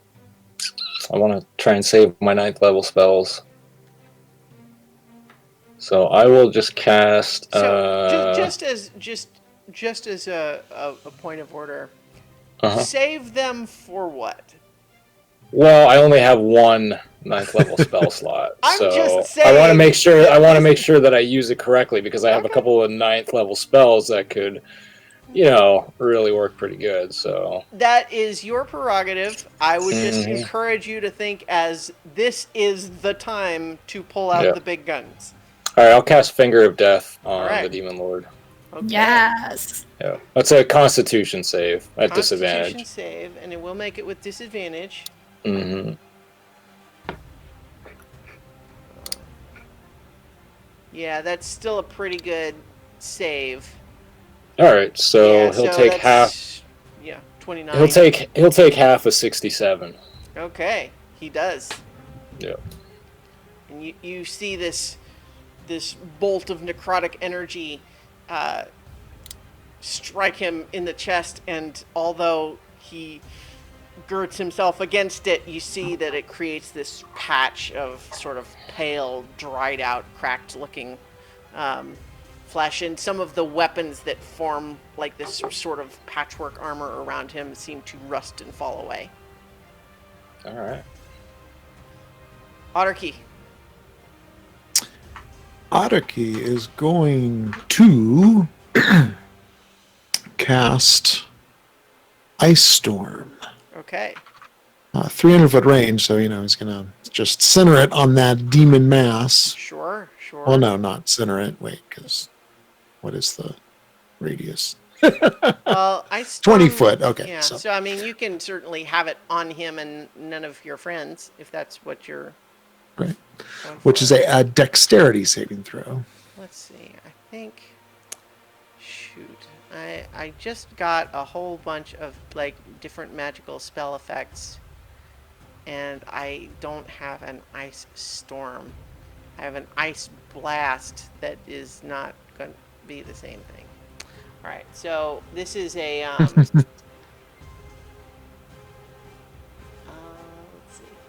20-foot radius, 40-foot cylinder. Ooh. All right.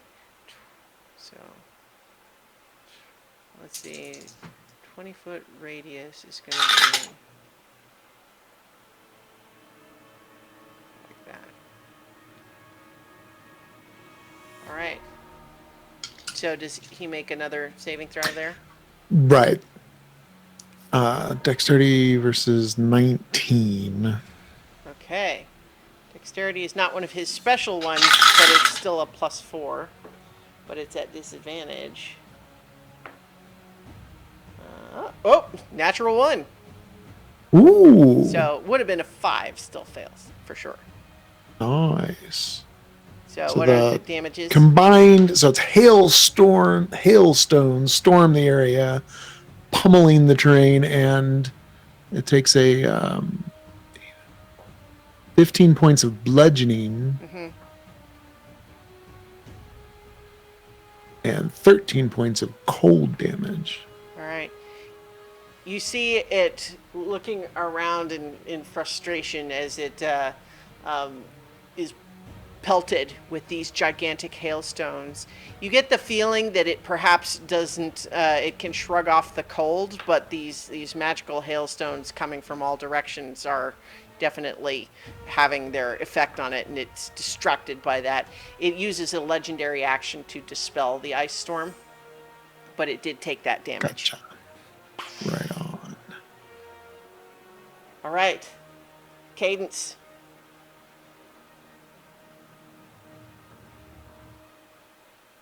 Oh, you're muted. I am going to cast Banishment on him. Okay. So, banishment is charisma That's a saving throw? charisma. Yep. Yeah. He is pretty good at those, but rolling at disadvantage. Well, the first roll was a 20, so like natural 20. But the next roll, it makes it a 21 still. Okay. That's my turn. So you definitely see him have to work harder to resist it than he normally would, but he is especially powerful in that specific regard. Not only is he incredibly charismatic in that sense, you know, just this menacing personality, but also he's here specifically as part of a gigantic ceremony that invited him specifically. All right. So now it is his turn, and he's gonna, let's see, what's he gonna do? I think that he's going to make another round of attacks against Amethyst. The first attack is going to be 27 to hit. Hits. And he is going to cast Banishing Smite as part of that. So that give me a moment to roll that damage. Advantage against spells.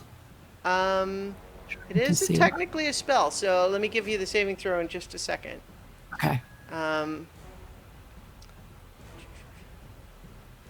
Okay,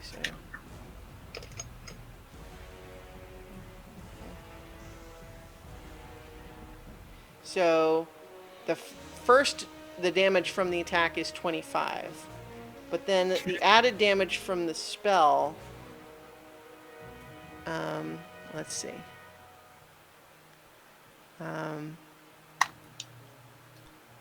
Okay.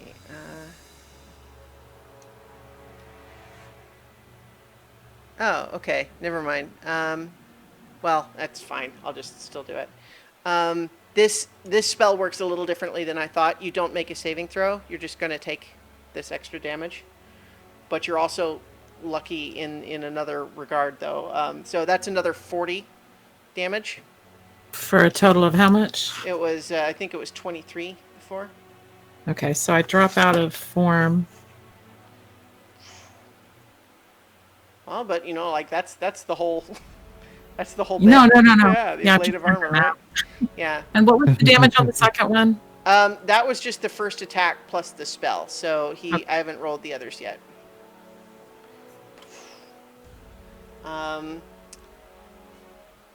You are also actually within his whirlwind of weapons. So for that, you're taking another 16 damage. And then for the remaining 3 attacks, that's only a dirty 20 to hit, so I guess that misses, right? Yeah. And then, wow, same roll. So another miss. I just rolled 3 3s in a row. That's crazy. Yeah. So you find that there is some kind of an enhanced power that is just giving you this ability to be right where his blades are not. Well, Yay. you know, like the first one hit you, but it's the power is new. It's changing. It's something's different. It's happening. So that was that makes it, Nira, your turn. You are plummeting through darkness. You cannot yet see the bottom, but it can't be that far. What are you doing? Do I need to roll for concentration for my owls? Yes. And you have to roll. Yeah, Gosh, you took, because with the attack and the spell, it's like 60 damage. I don't. Yeah, it knocked me out of wild shape. Yeah, I don't think you can roll high enough for your Constitution saving throw. Okay, so there's no owls down there now, so you can just. Boop, boop, boop. Okay, so I am going to drop concentration on anti-magic field. Mm-hmm. And that should give me my flight back, Yep. right? Now, As you turn Do to I- look upward, yeah, that's my next question. you Do see I Alaric see or hear Alaric? I think so. I mean, you have Oh, yeah, he's you definitely have following. you have dark vision. Right. Yeah, I think as you're looking back upward, you do see that he is maybe 100 or so feet behind you, but also falling. Right. So, what I kind of wanted to do, I don't know that I could carry him all the way back to the top, but maybe by grabbing onto him, I can at least slow the fall enough so that he could land. Like, he's got those boots of spider climb, so maybe just like get him against the wall or something. I don't know. The idea is just to catch him and keep him from falling. So what I will say right now, like I said, is that like if you were to just stop your downward motion and let him crash into you, that's essentially fall damage for both of you, right? Because Yeah. you would essentially just become the ground. Yeah. Well, she's I just going to hit him on the way by. Yeah, so I want to try to, like, go up and, like, grab him. If he's 100 feet away, though, it's a bit far. But I could start. What we would essentially, depending on if your goal is to use your flight to intercept and grab onto him, you can do that. Yeah, that's what I was wanting to do. Yeah. So technically, we'll say that happens on his turn, when he would be sort of doing the equivalent fall, but it's, where it's all the abstraction, right? I think, though, that is your action. Right. And so, as you fly up and grab hold of him with your own natural flight, you can't carry him back upward, but you can slow his fall enough that he is not plummeting with dangerous velocity. Right. That's the intention. It's like, I just knew you were going to pull some stuff like this. You're Have a alive. little faith. You're Have a little alive. faith. I have a little faith. Okay, have a little more. That was amazing, but you could have said more than I'm sorry. Sounds I'm kind gonna of press final. for time here. Just shove me over to the wall. I can run back. She used her turn already, so it's actually your turn, Yeah. Alaric. You've been caught. Okay. How far away from the You wall are am I? literally in the Superman and Lois lane, but reversed. So, okay. The romantic in me wants to frame the scene as it's sort of caught in midair, and there's the backlighting, and then there's all that. Reality is more like shit.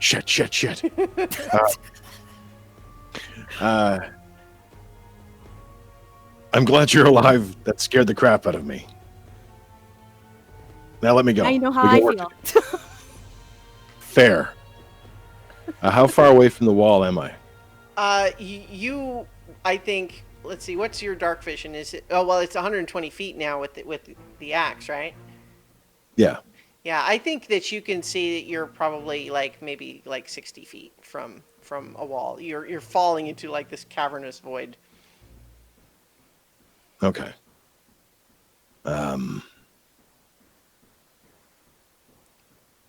Yeah, I can't jump that far. But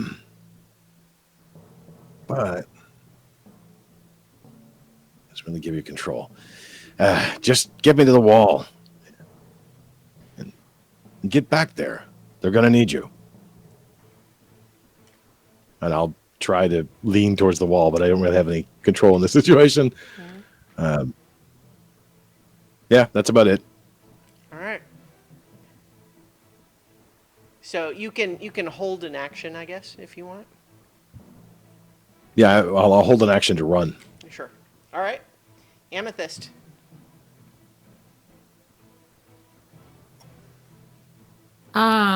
Incidentally, none of the rest of you know they're okay. You saw them disappear in the Right. darkness. So. Yeah. Right. Yeah. Just have to have a little faith. I think I'm gonna cast because I think Archie's health is still low. Cadence, Cat. Well, And- Archie is probably doing okay right now. I'm just gonna Yeah, say, I'm- he looks all right. I'm only down I like need- 30. I'm at 48, so I'm gonna cast a heal. If anybody else needs heals, raise a hand if you're in range. No, Cat, Cadence, and Mugen I are can good. use the top off. Yeah. I'm only down Okay, like all right. 35 points, so I'm good. Okay. Okay, so we're gonna do a group heal. That's for. I'm gonna do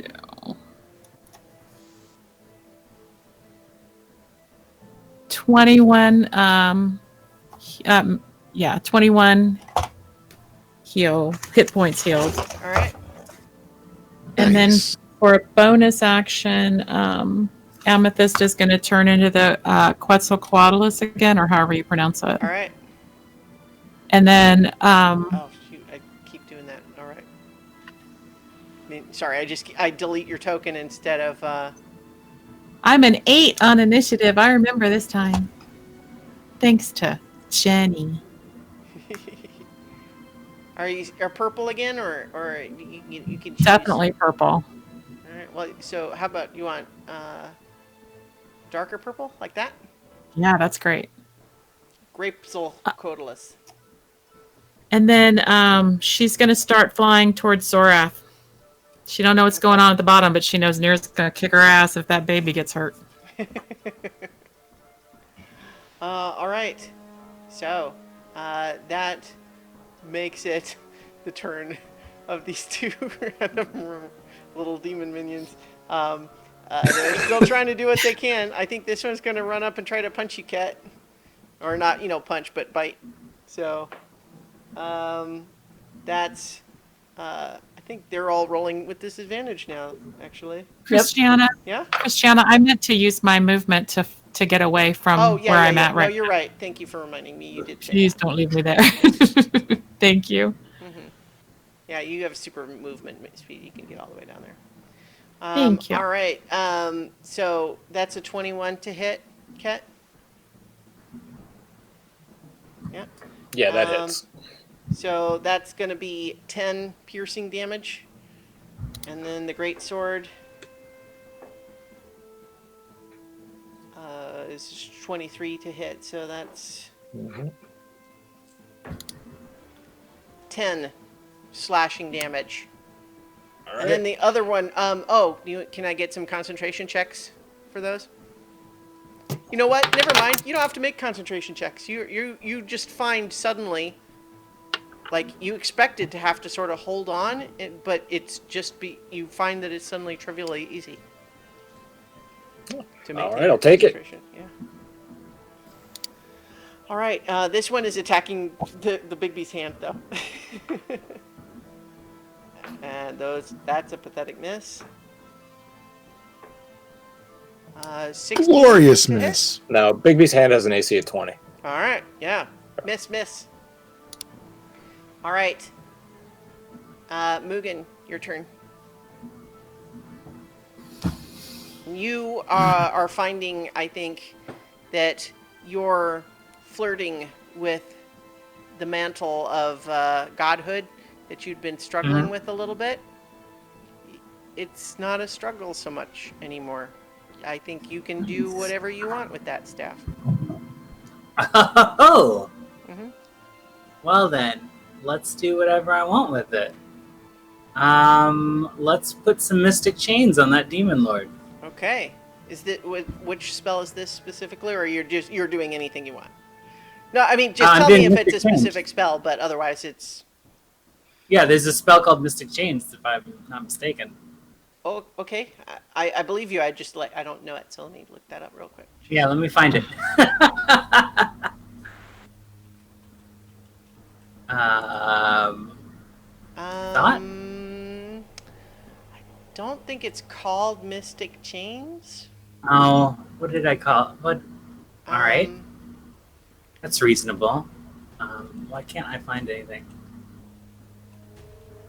No. It's called imprisonment. Ah, yes. And the method of imprisonment is magical chains. Right.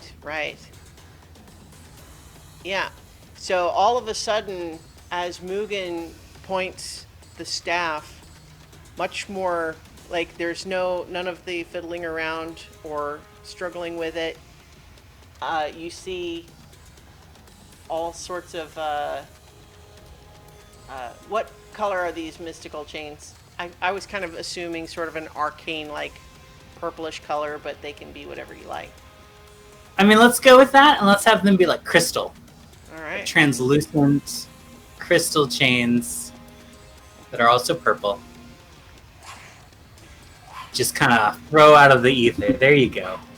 Yeah, these arcane crystal purple chains suddenly rush up out of the ground, swarm around the Demon Lord's form, and then tighten. And the Demon Lord is currently restrained. All right, all of you. Can we make a role playing moment out of this where Absolutely, go for it. Yeah. Mugen starts to aim with the staff and then takes a moment and then puts the staff back in his robe and then just does it all with the hands. Mm-hmm. Yeah. And all of you are feeling this expansion of your power and your awareness just continuing to grow. And you realize the request for faith that you made, that plea for help is being answered. And you're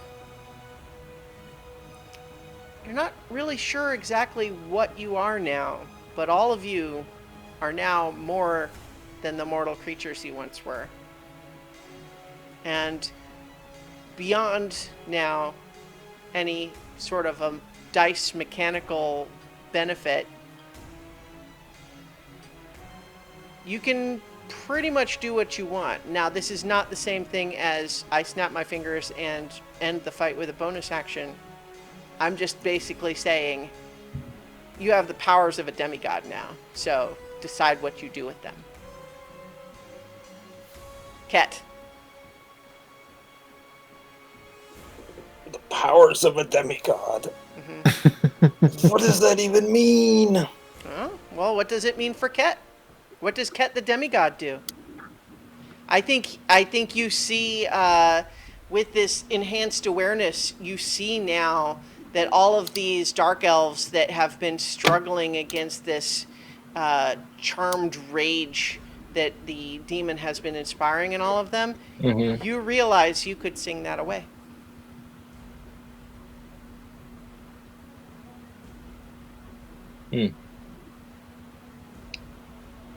That's one option. All right.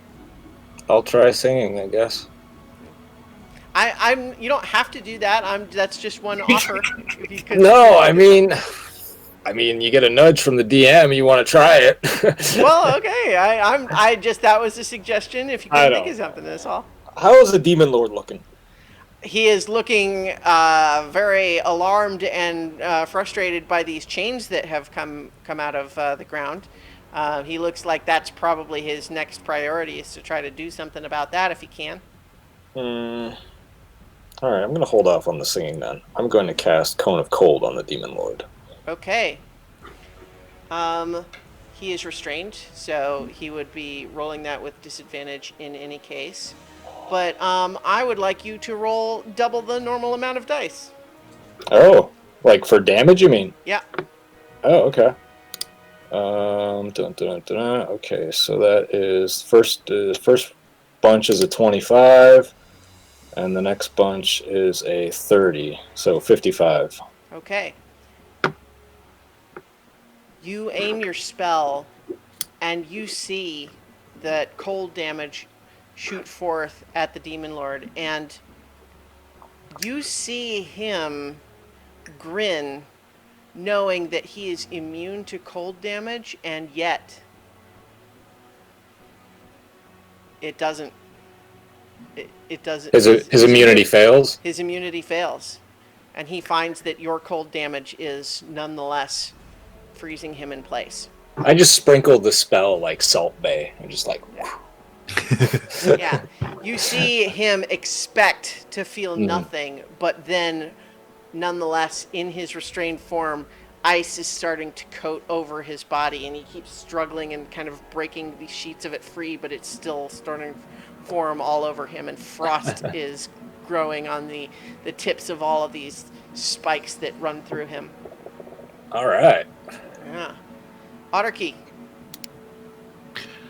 So Otterkey would again retake his elder champion form with all of his holy glowiness. Sure.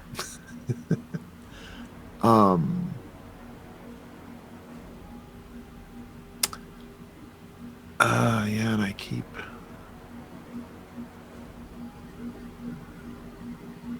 I think he'll keep it fairly simple. He's going to. Yeah, so he. This, I don't even think he's done. He'll walk toward the demon and cast duel. Say that again. You broke up a little bit when you were. He'll walk towards the demon and cast a compelled duel. All right. And to force it to just pay attention only to him. yeah, and you cast this spell, and you see it resist, and then suddenly lock eyes with you, and it's full of rage, but I think for the first moment, in your experience with this entity, you think there's some fear there. But now its attention is entirely on you. And I think that's a bonus action. So his action is going to be to take his attack swings with the Holy Avenger. Mm-hmm. And treat them all as crits, please. as he says,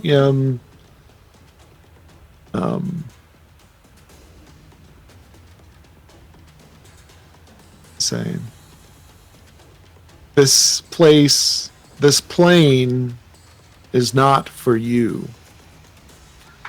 So that's pretty much it. And swing,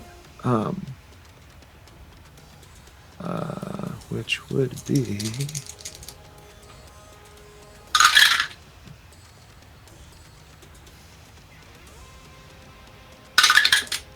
It's weird. Your video is like frozen, but we can still hear you. Oh, sorry. 28 points of slashing damage. If it helps, you're frozen in a smiling face. Yeah. Yeah, you look cute. Can you hear me? Yeah. So 28 points. 28. slashing damage. All right. So is that? I mean, do you have another? Oh, I'm sorry. attack? I'm sorry. I totally forgot that he also had, his radiance automatically. I was going to say that seemed a little low for a crit to me, but Yeah, right. yeah. Plus, yeah, it's another 18 radiant damage. Yeah. So if you see in this artwork here, this creature, his form has, it's almost a little bit like a centaur, where it has 4 legs on the lower body and then the upper humanoid torso. You cut one of these grasping clawed hands off of one of these lower legs and just sever it, and the severed appendage drops to the ground and dissolves into toxic ichor, and then and it hisses in pain. Do you have other attacks, or is that? That's it. Yeah. Okay. All right. Cadence, you're up. I'm going to call out to the Demon Lord. You have no real power here. Bonus action, lightning arrow. Mm-hmm. Treat it as a crit. Oh, okay. Yep. So, where's my thing? Okay.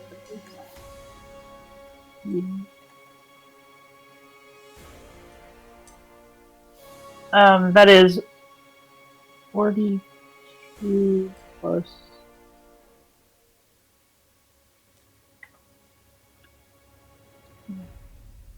So that is 57 points of damage. All right. Yeah. This lightning arrow strikes him in the heart, and you see him reel with the pain of it, and the lightning jolts out all over him. And then the second arrow is just regular. Is that also like a crit then? Mhm. Okay. Okay, that is. That is 16 points of damage. All right. Yeah, he's actually looking significantly hurt. Oh no! Wait, I'm sorry. It was only 14. I'm sorry. That's. It's still. It's like nope. Those 2 points were what made the difference. Sorry. He's actually not. I know. at all. It's fine. just. No. Hey, I get it. I'm just. It's like. Oh no. It's only 2 left. Yeah, it's fine. Sorry. All right. No, that's good. It's good. It would be his turn now, but he finds he is powerless to move. Nira, you were struggling with Alaric's weight. You were thinking you were going to try to, maybe move to the side so that he could rise up. But this additional power that you're feeling, you can easily carry his weight now. You could easily fly the 2 of you back up to that level of, to the level where everyone else is. Hey, no, wait, I don't know about this flying stuff. Yeah. Just move me over to the ground. I want to touch ground. And here's the other thing, though, that the 2 of you begin to intuitively understand because of your connection to Rishama. This increased power you have, the faith that's being granted to all of you, your connection to Rishama is now allowing you to understand that you're on the precipice of a profound epiphany. But what it requires is that Rishama be restored.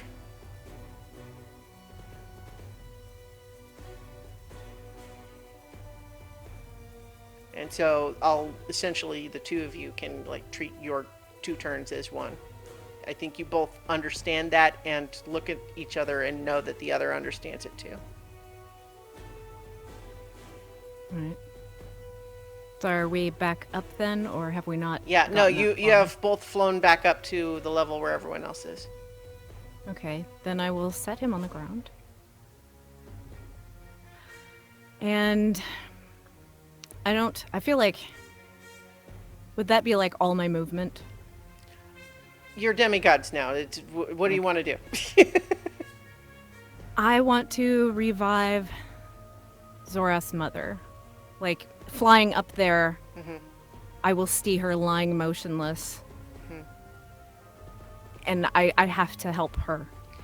You know that it used to be that you would have had to touch her to do that, but you look over to her and you find that you are able to grant that without having to even go over there and make physical contact. She gasps awake on the ground, and her wounds are healed. Don't waste this. She looks very confused.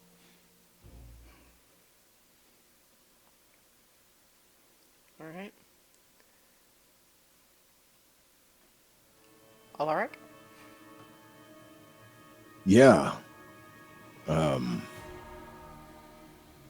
Wisdom doesn't come easy to a lark. This void that's in front of him, Mm-hmm. does it feel like he could close it or dispel it or cause it to go away? You think you could move it?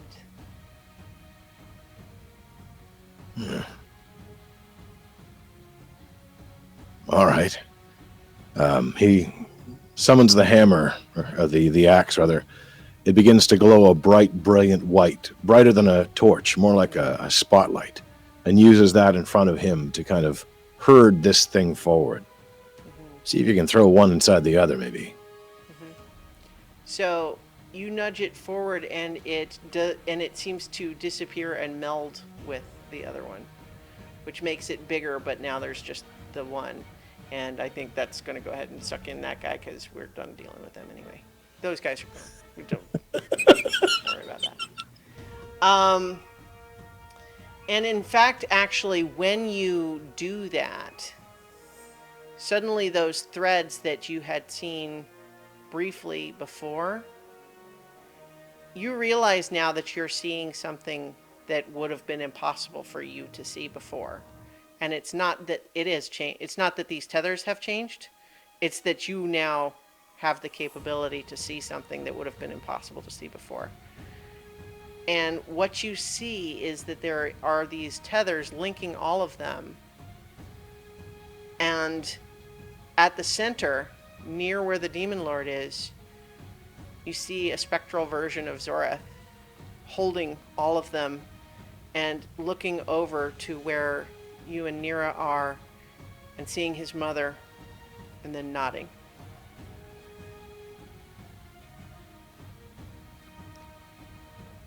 And that is going to be Amethyst's turn.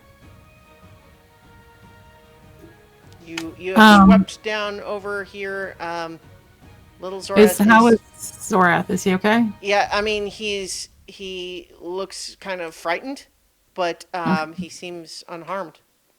So I'm gonna lower, I don't know, whatever I have that I would lower as a Quetzalcoatl, so that he can climb on my back if he would. Yeah, I think you And then- believe that there is sorry. like it wouldn't have seemed trivial before that you would be able to persuade him to do that. He doesn't know you.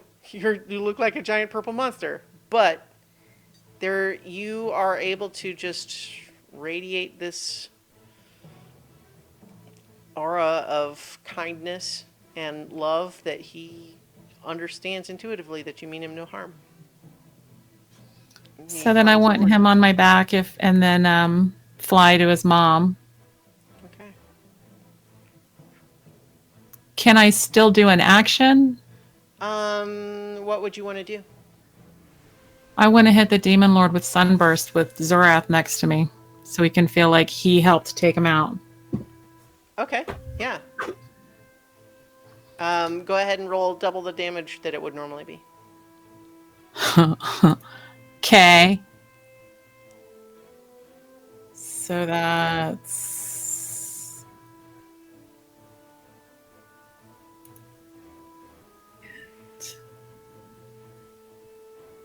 87 points of radiant damage.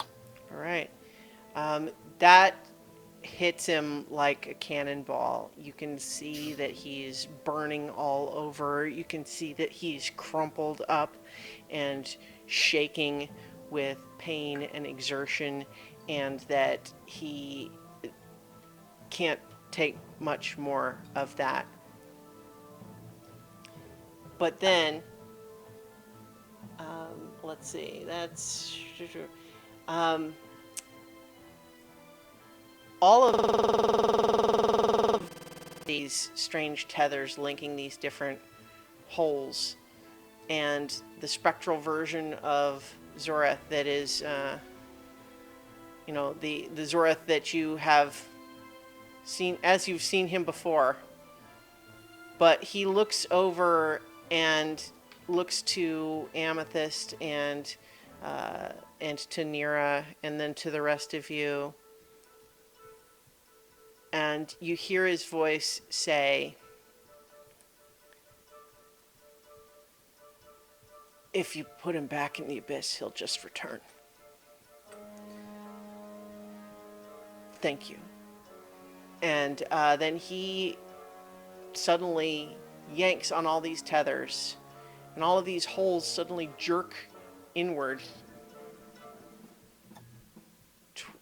towards together, forming an enormous hole right where Demon Lord is.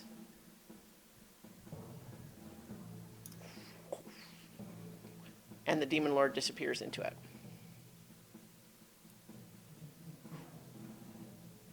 Before he goes, though, I do put the fake beard on him right before he goes. Please. Yeah. You can see him reaching out with all of these limbs, like trying to grasp the sides and hold on, and then the beard appears, and he's just and he disappears, and you realize that he has now just been sucked out of the universe. So Mugen, you went ahead and used your turn for that. Seems like, yeah. Yeah.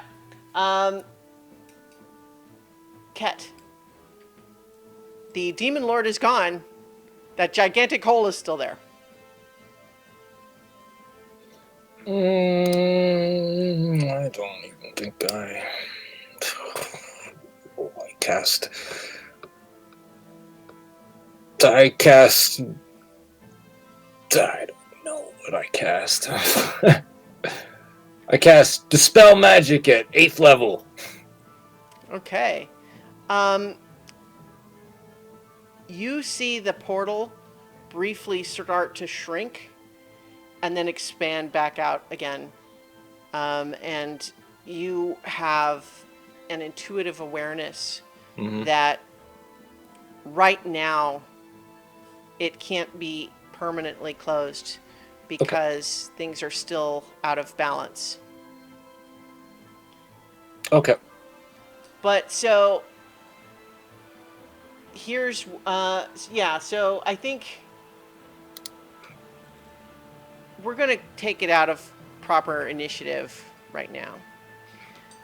But I think each of you sort of recognize in turn that this enormous hole in space-time is actually gradually getting bigger, and that the problem right now is that even though it had temporarily been fixed with Ket's wish previously, this hole has once again destabilized things. And you can feel that outside of this sealed universe, it's starting to attract attention of the forces of primordial chaos again. And you know that the way the hole cannot be sealed with the universe currently out of balance between chaos and order. And as you're all looking at that and struggling with it, you find that your awareness has just continued to grow. And then all of you are just able to understand that. I'm just trying to. Okay. So, yeah, I think all of you hear Rishama's voice speaking from inside Nira. And I hope everyone is prepared now for a moment to be given an epiphany as to the origin of the universe. And this will take a little bit because it's a big story. But I think as you're struggling to understand what is necessary to solve this problem, time seems to slow down again, but only because you know that your awareness is moving that much faster. And you begin to hear Rishama's voice tell a story. Spirits are stories. They can have tremendous power to shape the world and the people who hear them. Some burn bright for a time, but then are forgotten.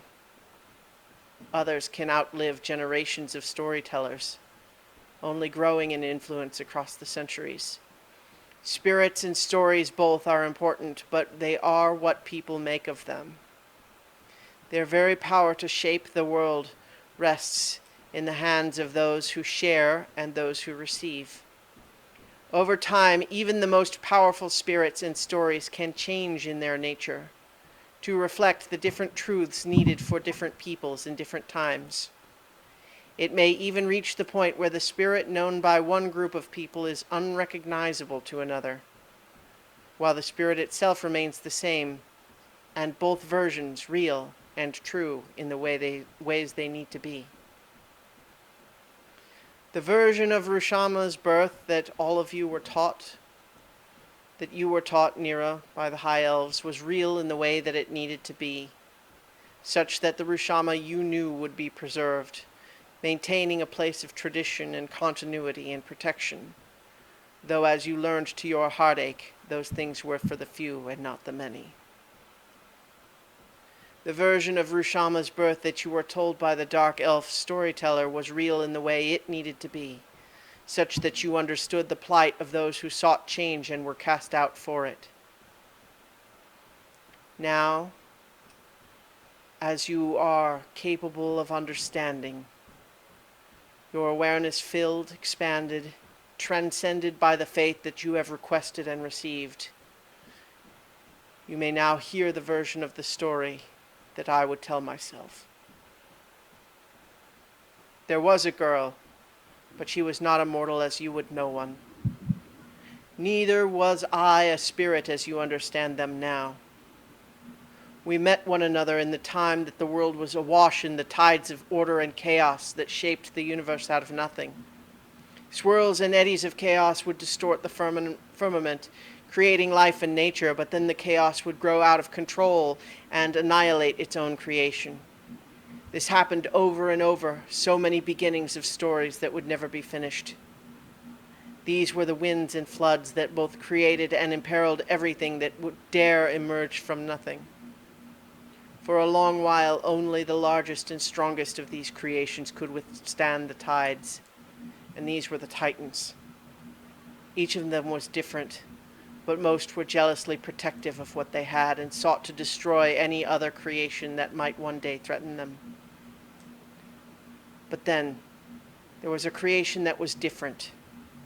Her nature allowed her to reach deep into the nothing and to make it something, to awaken the inert into new life, not randomly, but with passion and intention.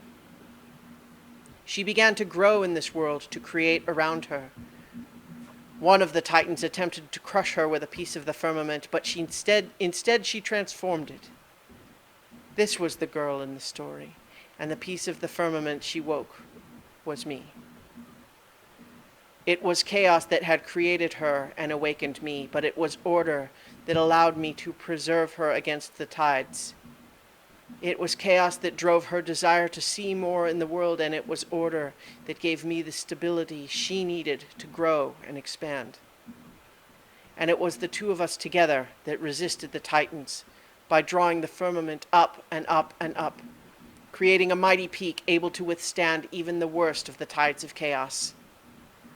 As the peak provided a place where the creations could escape the tides, more and more were able to survive. Once, the order of the universe was nothing. Now chaos had slowly transformed it, and the new order of the universe was something. Gradually, the tides of chaos and the continents of order found new expressions in the new structure of the universe, and even the Titans came to appreciate their new reality. All but one. The Titan, known as Malthalost, still desired the destruction of all he saw, but he no longer had the power to do so. Instead, he retreated to his own corner of the universe to rage. In one version of the story you heard, the girl who became a mother died, leaving me to care for our charges alone. But that is just one understanding. She was not immortal that she might simply pass away, though she did leave. It was always her nature to explore and create and reach out to the furthest place she could see. But it was my nature to stay, to cling tight and to preserve. We were each the reason for the other's existence, and we loved one another. But like a river may grow from the joining of many tributaries, it may also fork, splitting around an insurmountable obstacle, so that they may both still flow, even if they now flow apart. The story that the dwarves tell of the formation of the clans is much older than they knew, and in fact it tells the story of how all mortal creatures emerged from their haven to populate the plains. In that story, they name the mother Greshta, and they name Rushama Sanctuary, though the shape has been eroded over many tellings.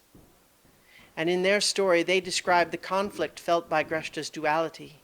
They tell how she cared for the safety of all the creatures in Sanctuary, but how she could not remain among them. She took with her a purple crystal from my heart and left behind a tiny seed of chaos.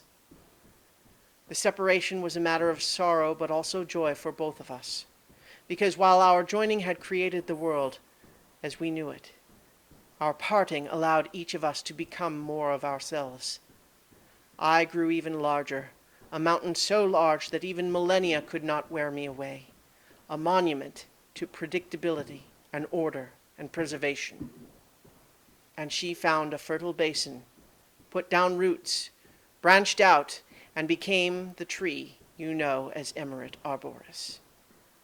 Tall enough to reach across the plains, but also tall enough to see my peak across the horizon. And so it was for a long while. The many mortal creatures spread across the plains, many by way of Emerald Arboris' reaching branches, knowing that the universe offered them both means to explore and a sanctuary for retreat. This new harmony resonated across the plains, but even as this produced wonders for the denizens within, it attracted the attention of the primordial forces. The energies of the far realm empowered the still wrathful Malthalost, giving him the edge he needed to defeat his erstwhile adversaries and begin a campaign to conquer the other planes.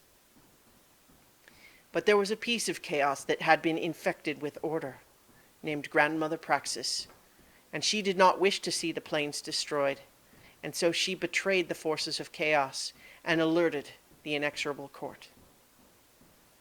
Although the primordial forces of law had not desired the creation of the planes, neither did they wish a chaotic war to destroy them. The inexorable court desired the simplest end to this fighting, as well as the surest prevention of future chaos, and so it was their short-sighted decision that Emirate Arboris, who allowed this uncontrolled interplanar travel, be destroyed. But there was a piece of order that had been infected with chaos, named the Caretaker, and he did not wish to see this beautiful tree annihilated, and so he became the Renegade, ensuring that the tree was merely sealed away in the astral sea at the cost of his place in the court. And so it was for a long while. I remained what I had become, a monument to predictability and order and preservation. But now, the universe lacked a counterweight. It lacked the passion and balance that Emirate Arboris had provided, and a poisonous fear began to grow in my stony heart. What was once an offered hand became a clenched fist. The departure of a loved one was once a bittersweet fondness, but now became a paranoid despair. Anything that risked the mission of preservation became an anathema, and many were either exiled or imprisoned. For the forces of chaos did not rest. Although they could not directly stand against the organized design of the inexorable court, they instead lashed at the plains like the winds and floods of old, seeking any crack they could find, destabilizing and penetrating any sign of weakness. They found one deep within my heart and alerted Mothalast that a new road to victory was at hand. Grandmother Praxis, aware of the coming storm, wished to avert disaster, but her chaotic nature did not lend itself to planning. So she recovered parts of her counterpart, the Renegade, and together they conceived of a plan. The Renegade's heart found its way to an Eladrin named Pishwish, who suddenly found both motive and courage enough to attempt a theft he never would have considered before. And Grandmother Praxis's magic extracted an avatar of Emirate Arboris, drawing the essence out of the dormant tree and crafting with it a mortal woman. Emirate Arboris's avatar, under the guidance of Grandmother Praxis and the Renegade, traveled to the place where she had once grown, hoping to restore her connection to the material plane. Unfortunately, she found the place guarded by a powerful entity. The dragon, Neocortax, agreed to let her breach the seal between the planes, but demanded all her secrets in return. She agreed, hoping that creating this fissure between the prime material plane and the astral sea would be sufficient to begin the process of recovery. But the dragon took more than he had promised, drawing the power she had carried from Rushama's crystal. The power produced dramatic changes to his body and new abilities in his mind, while she was left with nothing but a connection to the natural world. She no longer remembered who she was, or where she had gotten the tiny purple crystal that was her only possession. Meanwhile, I had begun to sense the hollow forming within him, and I understood that the danger that it represented. The Titan, if it were to successfully emerge, would undo everything I had ever cared for, but I was trapped by my own nature, impossibly slow to change. My only hope was the tiny seed that Emirate Arboris had left behind. I used it, imprinting a part of myself as she had once known me. And for the first time in millennia, I made a decision that no one expected. I chose a cleric who had not yet become ingrained in tradition, and I embedded the seed within her with a bolt of lightning. Now, Emirate Arboris has been restored, and the world once again has its anchor for passion and discovery and exploration. But I am no longer present to counterweight, and the universe is again out of balance. To restore the balance, an anchor, a monument to order and safety and preservation must be restored.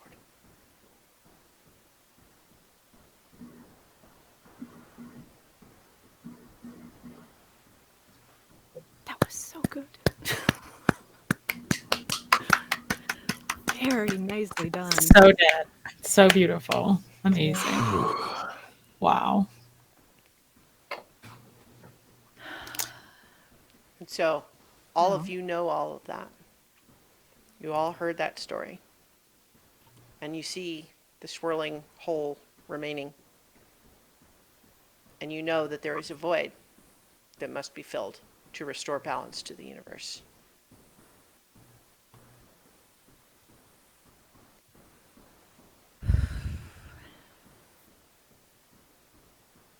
I Wow. think this one's on me.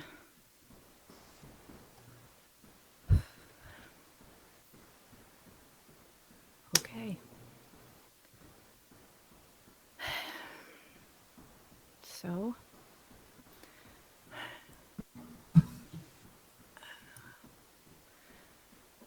has the power level kind of peaked? Yeah, my you assumption? you have the sense right now that give or take a few million souls, you more or less have the attention of the whole universe right now. All right.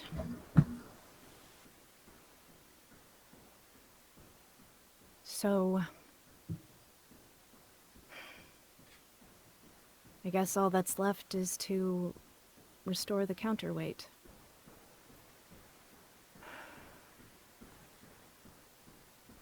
God, I've been thinking about this for like a week and I still don't know.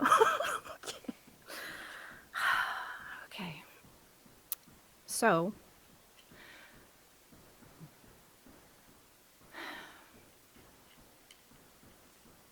What are I you am willing. what are you thinking?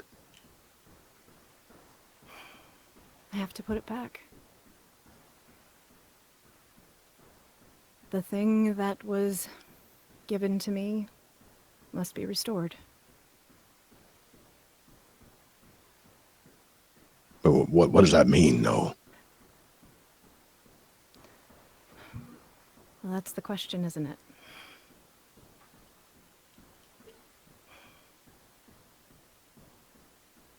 So, I guess I would sort of turn inward and search for that source of where Rushama would be embedded within me. Like, I still have that scar on my shoulder, so I would kind of feel like it would be that, but yeah, I guess try to draw it out of myself. Give it physical form, expel it from myself. I think that your intuition is telling you that it's not so literal. It's really more a matter of the divine intervention again. You are going to you will restore this anchor through wanting it, but you have some ability to decide how that happens. You know, the nature of there is a void, but although there is enough of the Rashama you once knew left to tell you that story and to be there within you, that's not necessarily what has to be returned. But something has to be there. So it's about intent again. So, for my divine intervention, I would ask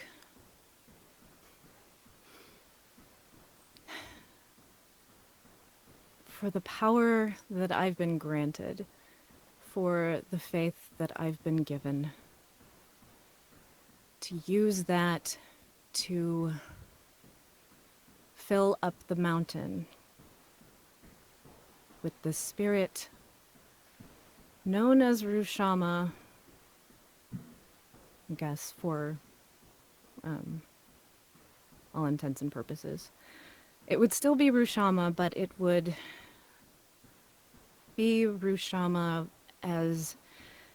because he's changed in his time with me.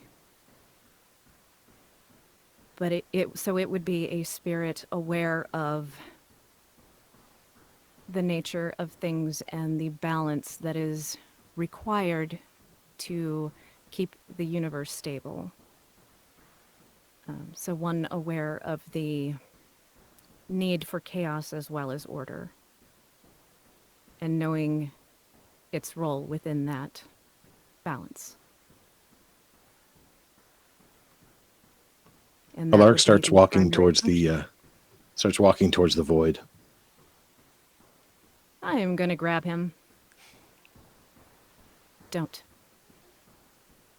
I know that you're holding on to a burden, and you're going to need to hold on to that for a lot longer. People are going to turn to you for inspiration. They're going to turn to you for guidance, and you're going to be needed for that. But I think what's needed right now, is a builder. I ever tell you that I apprenticed for 30 years to build walls and forts and buildings. I was pretty good at it, but didn't really see that as a future for myself. Didn't really see myself as having a future at all. Then I thought I was going to be stuck in a hole chased by a mad creation for, well, the rest of my short life.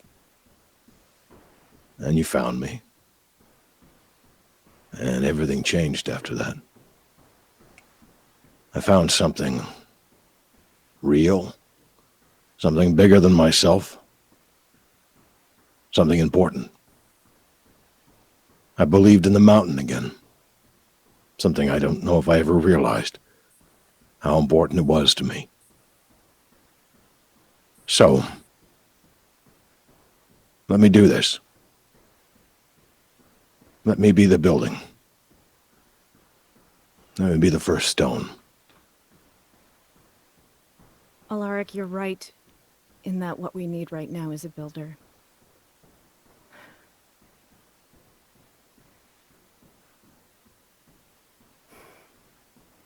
And you are a builder. I don't need you to be a martyr. I need you to be a builder. Look at it this way. You never get rid of me. I'll always be around. Maybe you'll even hear from me from time to time. But there's a gap that needs to be filled. It's about my size. Besides, have a little faith in me, Narakina Athu.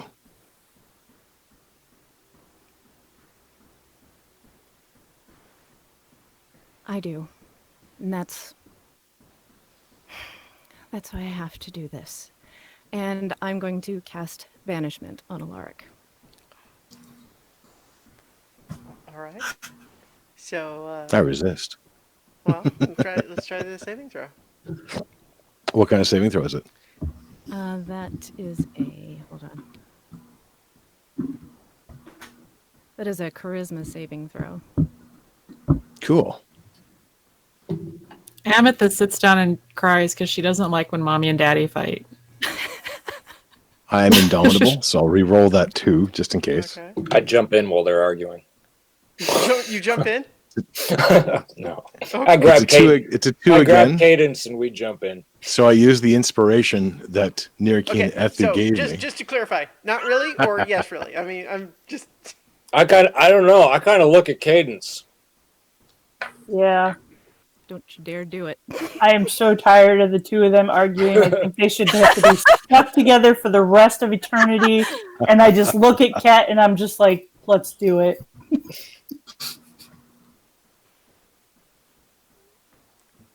So I've got one last roll potential, but okay. probably gonna be. I'm So probably gonna be I'm advantaged. not Natural even- 20. Banishment for everybody. Natural 20 on the Natural inspiration 20. die Okay. from what Nirakina Ethu had said before. I don't know. Nice. We'll let Starla have her moment. We won't jump in. Well, so I don't want to ignore what you're doing, but I will also say maybe you're starting to make that. We are meandering towards the edge.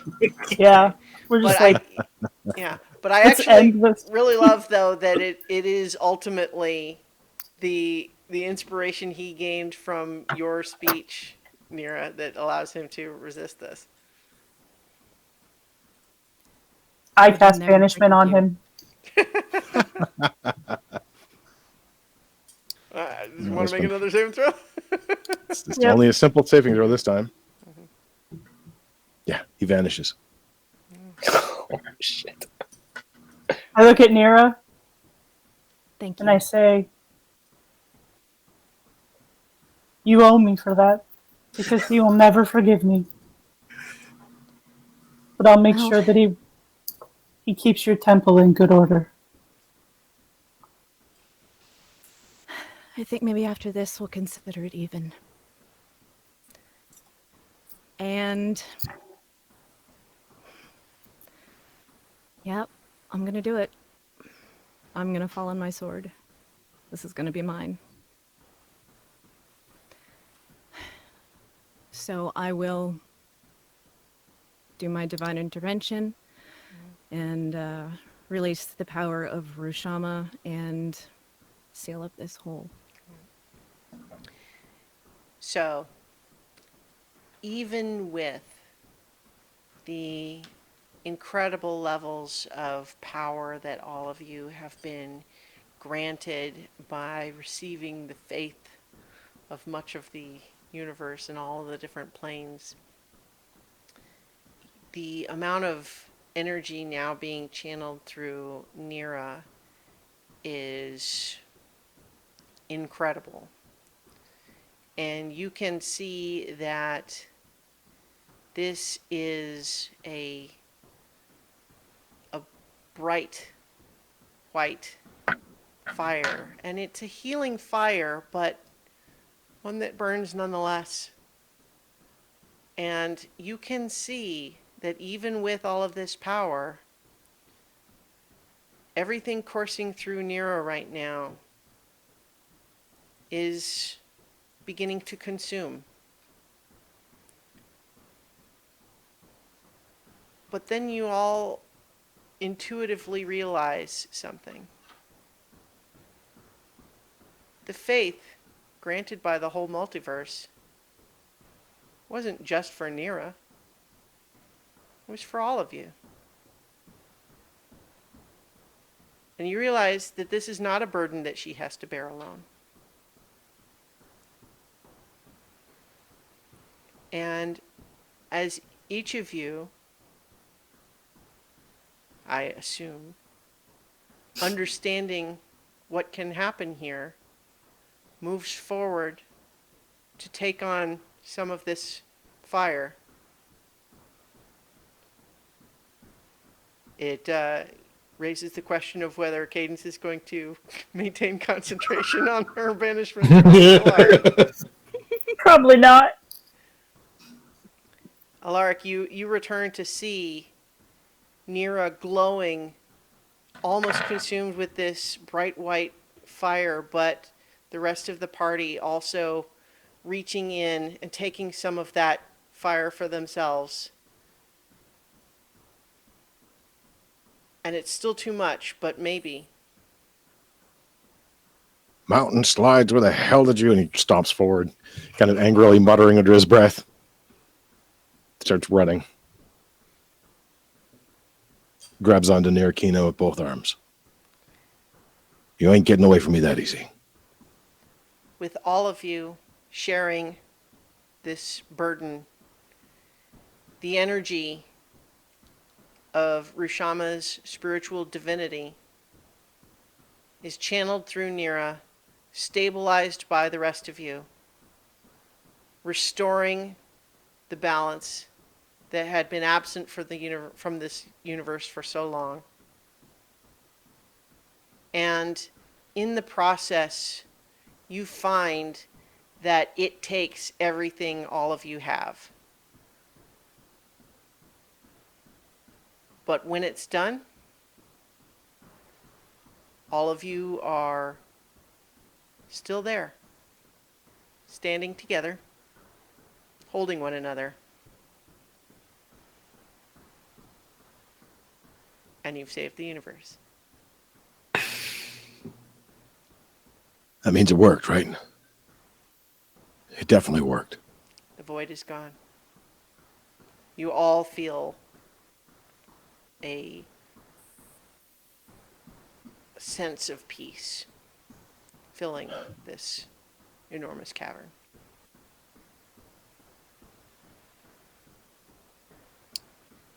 I hold up the stolen moment. So what do I do with this thing? I think that's actually a great button for this week. And I think our plan is,